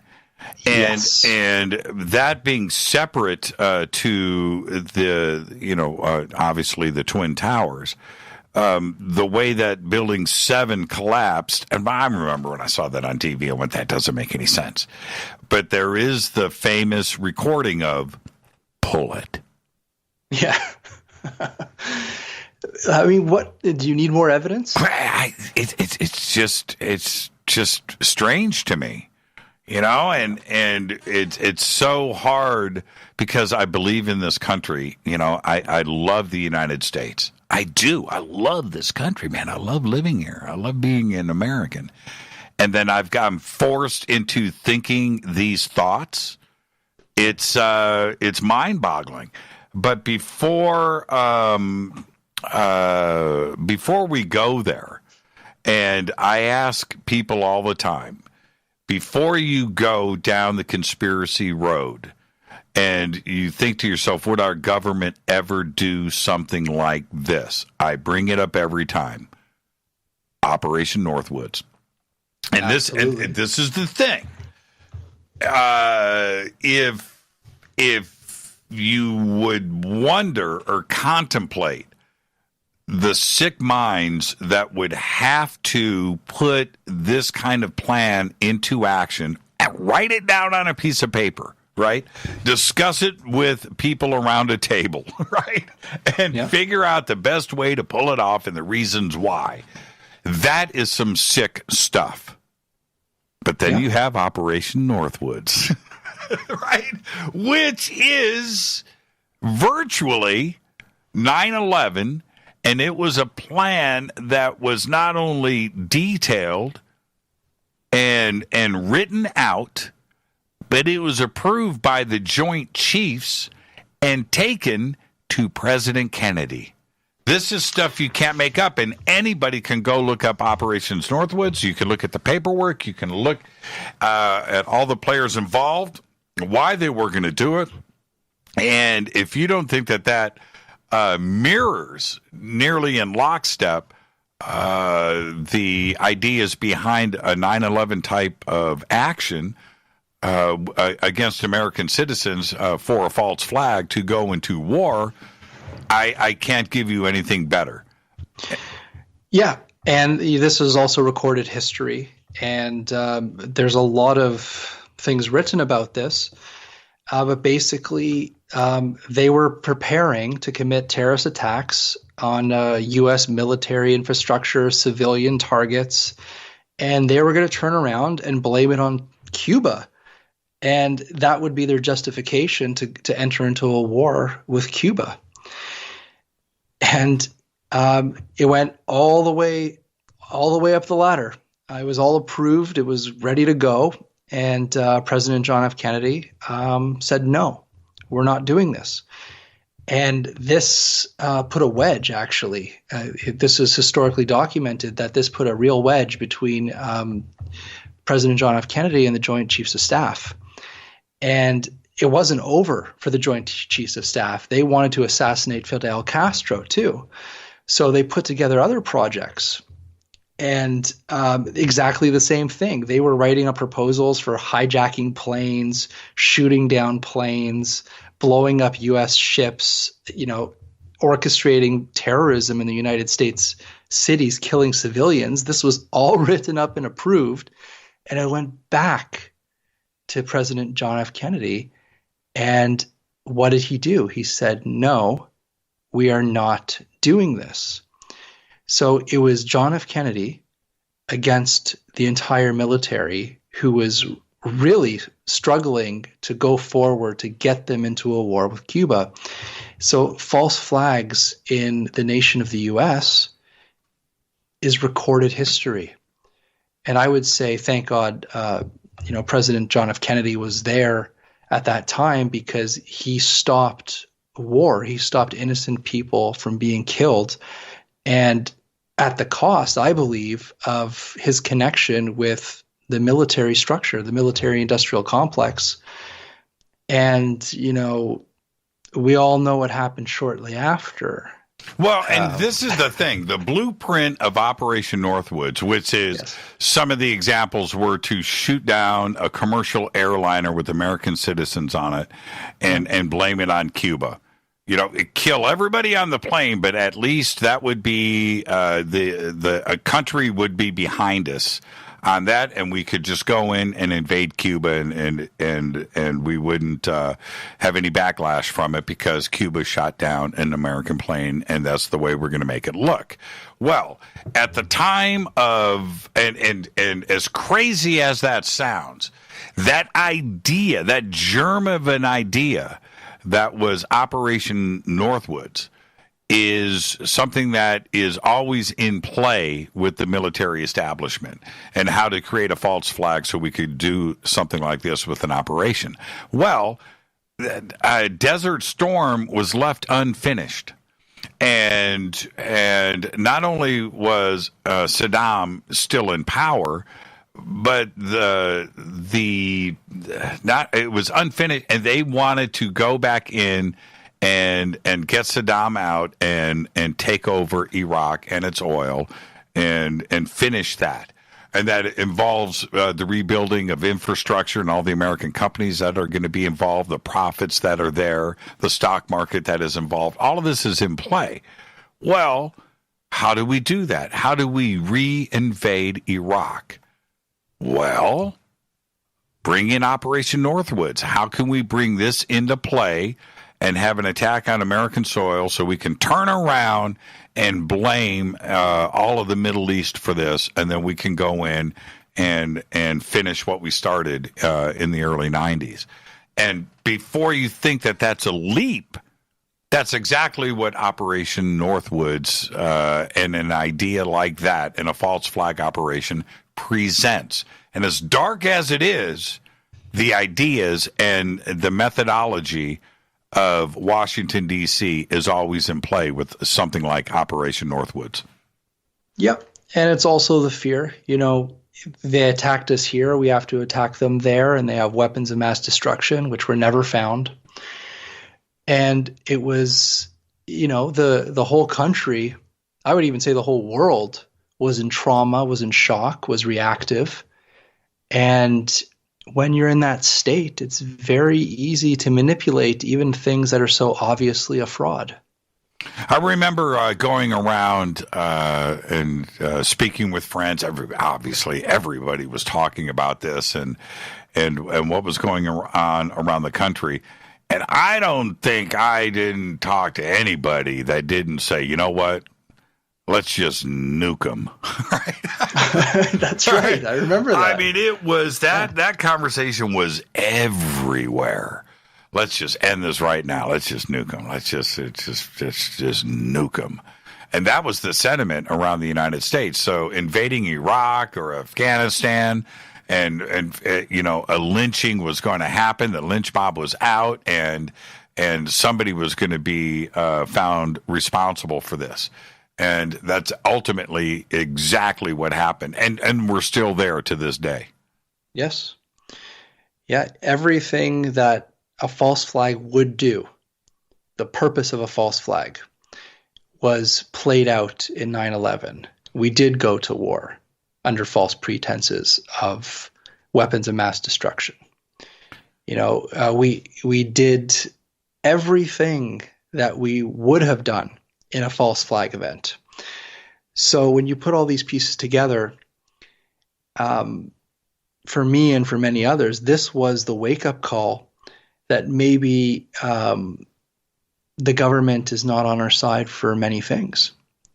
And that is a day, 9/11 is where once we learned about these conspiracies and things didn't make sense, that's where I lost faith in the government as a protecting force for the people. Now, and do you think, before we head to the bottom of the hour, when we come back, I want to stay on this because we got to talk about the Pentagon, but Do you think if there was thermite and there were cut beams and tactical nuclear weapons and government involvement in all of this, do you think that there will be confessions and whistleblowers and deathbed confessions to come out? Because this would have to involve hundreds, if not thousands, of people, and keeping everybody silent is impossible, I would think. Do you think there will be some confessions? I really hope so.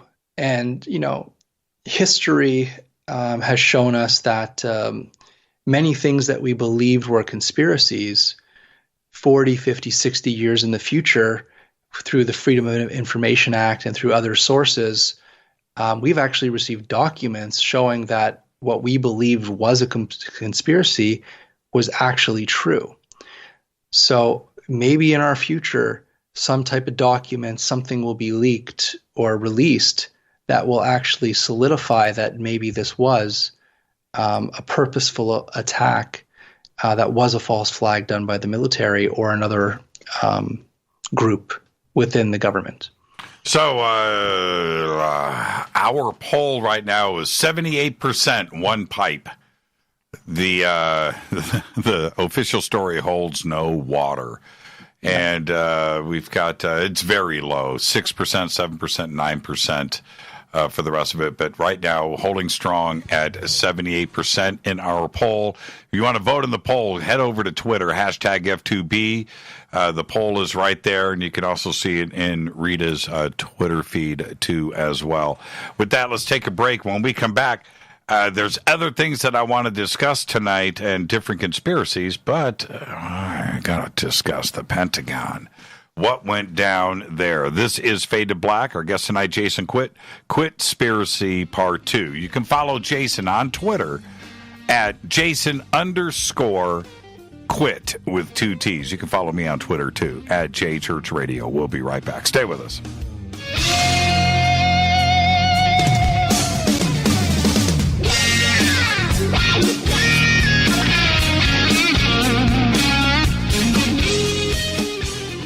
Welcome back, Fade to Black. I'm your host, Jimmy Church. What a great night tonight with Jason Quitt. These subjects, when we talk about conspiracies, it's one thing to discuss conspiracy theory, but I haven't spent an entire show on things like DIA or 9/11. I have never done that on Fade to Black. And I think it's important not only for all of us to go back and revisit, but for me to get these thoughts out too as well. And I haven't discussed it, Jason, like this in depth on the show ever. And I have had question marks on all of this stuff. And there's enough laying out there just in Manhattan with the World Trade Center complex, but going down to Washington, D.C. and the Pentagon, I actually feel a lot more strange. There are elements to this that just don't make any sense. I'm going to start with this before we get into what happened at the Pentagon, is that there must have been hundreds of videos of what happened at the Pentagon. And I'm talking about the approach of the plane, security camera footage, gas stations, liquor stores, whatever, office complexes. There's all kinds of government buildings. There must have been just hundreds of videos of what happened there. Nothing has been brought into the public. I question that right there. I can stop right there and go, look, if the Pentagon is what it is, then release the footage, because somehow they went around and collected all of it. There must be tons of video footage of this, and none of it is out there in the public. It was all confiscated. They went around immediately to every camera, every store, anything that would have shown a plane hitting the Pentagon. It was confiscated immediately. And none of it has ever been released to the public. There is one video, and I don't know exactly how this was shot. It might be on a a light post. But you can see this on the internet of something hitting the Pentagon. We don't actually know exactly what it is, but if you're looking at it, this video that's out there on the internet, it does not look like a plane at all. Have you seen that video? Well, the only video I have ever seen is the official security cam footage that was released by the Pentagon. And that is about as inconclusive as anything that you can see. It doesn't show anything. It's a blur. That's right. But are you saying this is another piece of footage in addition to? No, that's what I was talking about. Okay. And you just see kind of like you see this kind of blip of light. It's not a very big blip. It's just a blip of light and then this explosion coming out of the side of the building. And the amount of traffic and people that were driving around Washington, D.C. during this, where's all the eyewitnesses to say exactly what happened? Exactly. I have, as of yet, the other to see anything. The other part is the original news teams that were there, and you go and you look at that footage and you listen to the eyewitness testimony of the journalists that were there. They didn't see any evidence of an airplane, right? And it's like, but you could see the footage. Like, you could still see this footage online, and there is no engines of planes. There's no debris scattered all over the place. There are the thing that really gets me, and I don't think many people talk about this, is there's these poles all over this property. That's right. Nothing knocked down. Nothing is knocked down in those original footages. And there's just this small little, it looked like a pencil hole, just a little hole in the side of the Pentagon. Now, I've had a couple of people on this show that were in the building and call themselves whistleblowers, and putting that stuff aside, the footage that I saw of the news teams that were there, and you look around, nobody pointed it out, but you can see there, if that plane came in that low without hitting the ground or scraping the ground, that is pretty impressive flying, number one. But number two, there were no cars or buses that were hit. Forget about the poles, and the poles are all standing. Later, I'd have to go back and look at this footage, but later I remember, I don't know if it was released from the government, that showed these poles on the ground. And I'm thinking to myself, wait a minute, I just saw, it's like, did they go back and knock these poles down? Did they go back and deliberately knock this down and then shoot video of it to say, hey, no, these poles did fall, but in the original news camera, I'm talking about the news teams that were there in Washington, D.C. that were immediately on the scene. Those poles in that parking lot directly in front of the Pentagon were upright. Yes. And I've seen some 3D animations of the flight path of how this plane would have had to have flown to hit that spot in the Pentagon.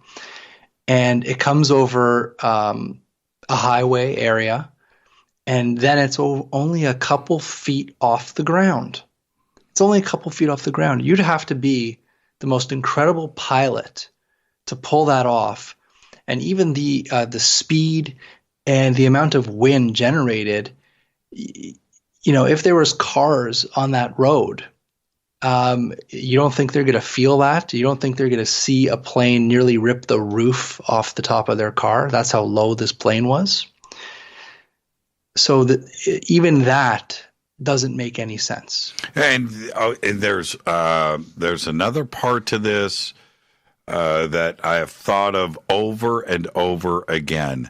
The Pentagon, that happened at what? That was like 45 minutes after the first plane hit the tower.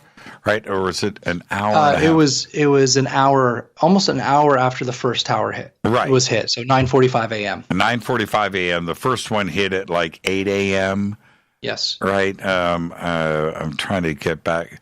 Okay. Yeah. 8:46 a.m. the first plane hit. 9:03 a.m. the second plane hit. And then 9:45 a.m. the Pentagon got hit. But at that point, if everything is on the up and up, I'm talking about the government's version of this tragedy, wouldn't there be every scrambled Air National Guard F-15 and F-16 in every state up in the air and looking at all planes that were still flying, including one that is flying towards Washington, D.C.? How would they allow that? How would they allow that into the airspace? Well, there's no fly zones too around these areas. So they would have scrambled jets immediately to get this thing out of the air. Immediately. But according to, I'm trying to remember who this was, but according to, I think this is, I'm just trying to remember who said this, but basically these planes were ordered not to be shot down, not to be scrambled. Now, what do we do with, if we take all of this into account, what about the people that did die? And I'm talking about the Pentagon specifically. Mm-hmm. What do we do with that element? If a missile was fired into the Pentagon, which is the leading conspiracy theory on all of this, that a missile hit, cruise missile hit, that would explain nobody really seeing anything, nobody seeing an airplane. It's a cruise missile and it's coming through fast, slow, but you may not see it, as opposed to a giant, airliner.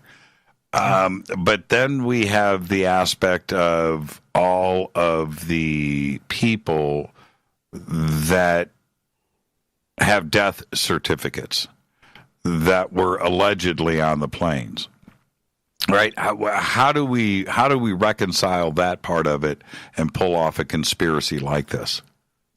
I would say that is the most difficult thing because these people are people. They have families, they have lives, they have connections into the real world, and they did die on that date. So if it was a missile, then where is this plane? Where are those people? And that is a horrible thing to think about. So I don't really like going down that road of that conspiracy. Many people do.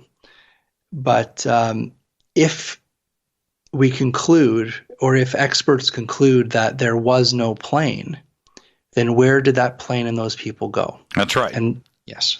And just like anything else, when we talk about tragedies like this, and certainly Sandy Hook comes to mind. But when people have died, I don't, not only because I'm a dad, and I have a lot of compassion, part of being a dad, but I have compassion for humanity and for human life, right? I just do. I don't like going down the conspiracy road when people have lost family members, and I don't want to be the conspiracy theorist dude out there that is talking about this stuff when somebody has lost a family member or many family members in something like this. And that goes back to like a situation like Sandy Hook, where I don't want to go down that road and be that guy. And separate from Sandy Hook, as somebody that looks into conspiracy theory, and I look into 9/11, I have some situations here that I am perplexed about.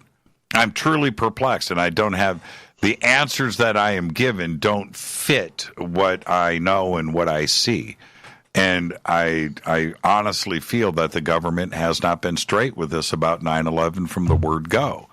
And that's just it. I know that there are people out there and people that I know that just say, hey, man, it was hijackers. They flew the planes in. The buildings collapsed. That's what happened. That's the end of it. There isn't anything else to this story. Okay? And that's fine. And the more that we discuss conspiracy theory, Jason, those people that believe that what they believe, their beliefs are strengthened. Right? Yeah. Yeah. They're strengthened. And they are also strengthened on the conspiracy theory side. The more that you try to convince somebody that it was just hijackers and airplanes, the more that the conspiracy theorists are solidified in their beliefs and their research. You're not going to get anybody to cross over here. You're not. And we don't know what the future is going to hold. Like we discussed, there might be new evidence that comes forward that changes things. And we also have to be flexible in accepting new evidence into play and applying it to what we know on both sides. Now, let's switch gears for a second, and I want to talk about MK Ultra as we close out the show. And the reason why MK Ultra is such a compelling. Hold on, we got to do the pipes. 9/11. Oh, and also just the last plane that fell into the field. Oh, Shanksville. Yeah, that was very mysterious as well because it did not look like a plane crash there. It looked like a hole in the ground with very little debris. So that's another quick mystery that people can go down. Oh, man. Shanksville, again, people died. Yeah, people did die. People died, and I feel strange about the whole thing. But you look at that field, and how could an airliner just disappear? Plenty of airplane crashes and tragedies happen every year, and we look at the debris fields and the collection of evidence, and the FAA goes in with their investigators, and they reassemble these planes in an airplane hangar. Plenty of debris. Shanksville, there was nothing left. Nothing. There was nothing in that field. Still feel weird about that.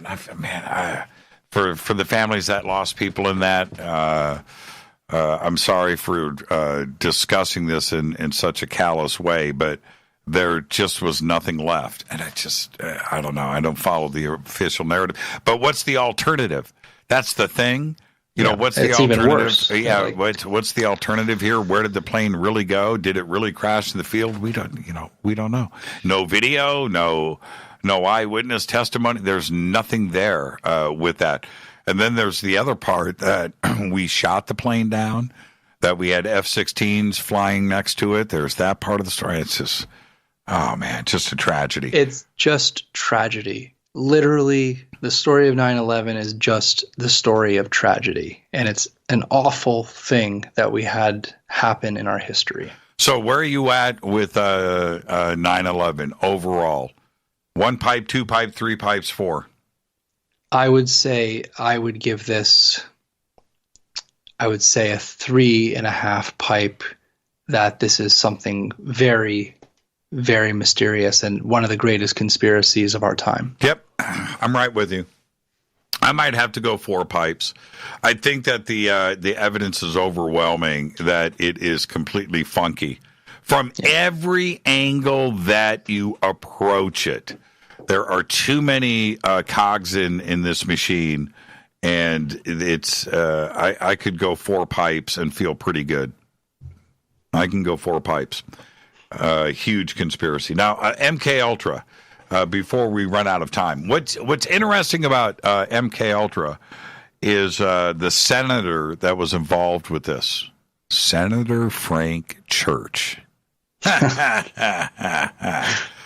So the question of, would our government implement experiments on our own citizens for the purpose of manipulation and mind control? right? Now, you would have to say they would never do that, right? Of course not. They love us, right? Well, that's exactly what you would think, especially post-World War II, with all the things that have happened in the world. You would think that governments would change and not hurt their citizens. Yeah, Rita just, hold on for a second. I turned it around. She goes, dude, it's one pipe if you don't buy the official story. Yeah, I know what the original poll was. My question to Jason was, is this a full-blown conspiracy? Not do we are buying the official story. So yes. That's what I asked Jason. So Jason's saying 3.5 pipes full-on conspiracy. I'm saying 4 pipes full conspiracy. And so Rita, yeah, we understand. And now Rita's going to text me at this moment, dude, quit reading my text over the air. I'm watching her. She's typing. Oh, maybe she's going to stop. Okay, let's get back to MK Ultra. So it is revealed that there is a program being implemented by the CIA across the United States, and it is called MK Ultra. And Rita just says, quit throwing pipes around. Pipes are sacred. But she's right. Remember, she's right. Pipes are sacred, and we just can't abuse the pipe narrative like this in such a careless way without respecting the pipe. So yes, we respect the pipe, Rita. Is that once it was revealed in Washington, D.C. with the Senate, the CIA ordered all paperwork to be shredded and destroyed across the country with anything that had to do with MK Ultra. This is part of the historical record, isn't it, Jason? It is. So much was destroyed with this that we are just kind of putting the pieces together with the documentation that has been found. It was like 200 pages out of millions of documents. I think that's what the number is. Somebody can correct me. But there were 200 surviving pages that were pretty damning. Yes. And remember, this was a conspiracy theory. Okay, so this was a conspiracy for a long time, and then it came out to be 100% fact. So MK Ultra is not a conspiracy at all. It was a conspiracy. So this is an odd time where we actually get the truth. The issue here is that this program ran officially for 20 years. And that's just incredible to think of, that the CIA tested on civilians inside the United States and outside of the United States, willing and unwilling. And they had over 150 different programs running, and all different types of mind control techniques. Many of it was with drugs, with LSD, hallucinogenics. A lot of it was with hypnosis, electroshock, abuse, and honestly, straight up torture. The worst of the worst of the worst. They used these things on normal people to try to figure out if they can control their minds, if they can program them, if they can make Manchurian candidates, if they can get them to kill for them, and just to see what would happen to a person's mind if they go through this type of procedure. Yes, and the TV series that about MK Ultra with Ted Kaczynski. Yes, and you go and watch that. Just go and watch that, and you're left wondering. I mean, because of the way it's laid out. I'm looking at the clock. So yes. There's that part. There's the Unabomber. But I'm going to go back and even throw this into play, and that is Sirhan, who shot Robert Kennedy here in Los Angeles. And one of the things that Sirhan said was, he's like, man, everything was cool. And the next thing you know, I want to kill Robert Kennedy, and there's a voice in my head, and I'm pulling the trigger. It was, and I was that MK Ultra. Was that MK Ultra in play, right? The Manchurian candidate. That was literally laid out black and white in released documents of MK Ultra that is exactly what they wanted to do to their patients, to these people that they mind control. To literally, and it was called Operation Artichoke, Operation Bluebird. They wanted to literally create a killing machine that would just go ahead and do it, even at risk of death themselves. And it's almost like they're in a trance. They get triggered into this state of mind where they can go kill somebody and come out of it, and they don't understand what they just did. Now, Whitey Bulger, yes. Who we all know, we don't need to spend time on that, and we're running out of time. We've only got about a minute and a half left. But was Whitey part of the MK Ultra program? There were reports that he was. Yes, he was. He signed up for a university, and most of the MK Ultra studies were done through universities. That's right. So, and it was done in hospitals, universities, and prisons. So Whitey was approached by a university saying that he would get time off, and this was in the 50s, the late 50s. Right. And basically, they gave him tons of LSD. They tortured him. They tried mind control techniques. They threw him in isolation. They did everything to this guy, right? And by the time he was released, I think he was released in 1965. By the time he was released, this guy was so broken in his mind that he literally thought he was schizophrenic. He had voices in his head. He couldn't sleep. He had nightmares. He had all these thoughts about killing and all this crazy stuff. And he became one of the most ruthless mob bosses. and FBI informant. Yes. At the same time. So you're left asking yourself, was Whitey the creation of the CIA and MK Ultra? And you're just left, and just like Ted Kaczynski, right? Yeah. And Sirhan and the connections to MK Ultra with all three are pretty self-evident. I think they're right there in front of us.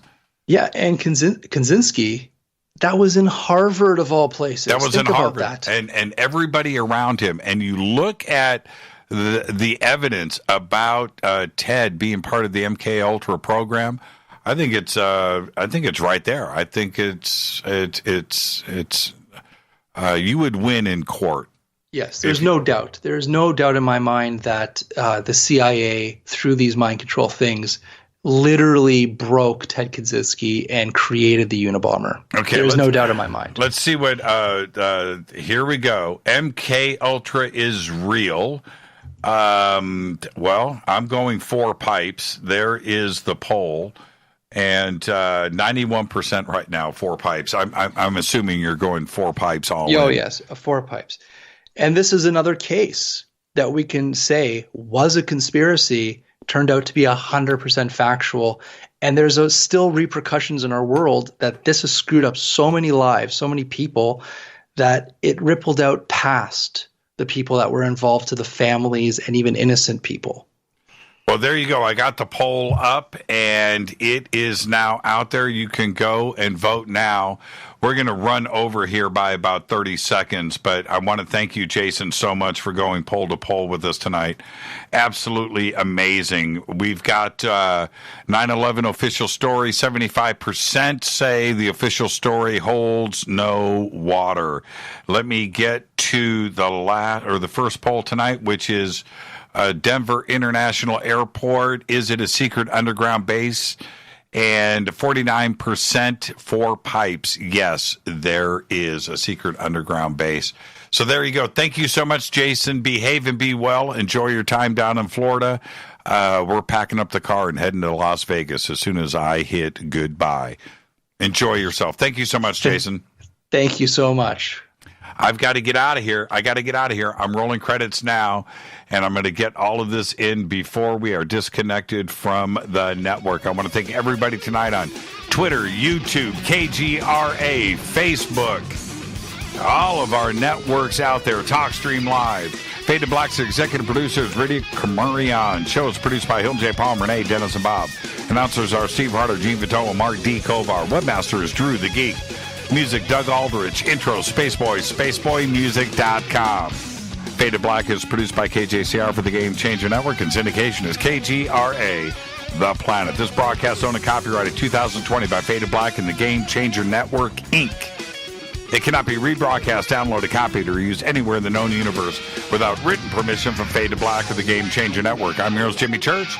I want everybody to have a great, safe, fun, amazing weekend. We'll see you right back here on Monday with Chris Bledsoe, Part 2. It's Fade to Black. I'm your host, Jimmy Church. Everybody be safe. Go Beckley Teppy.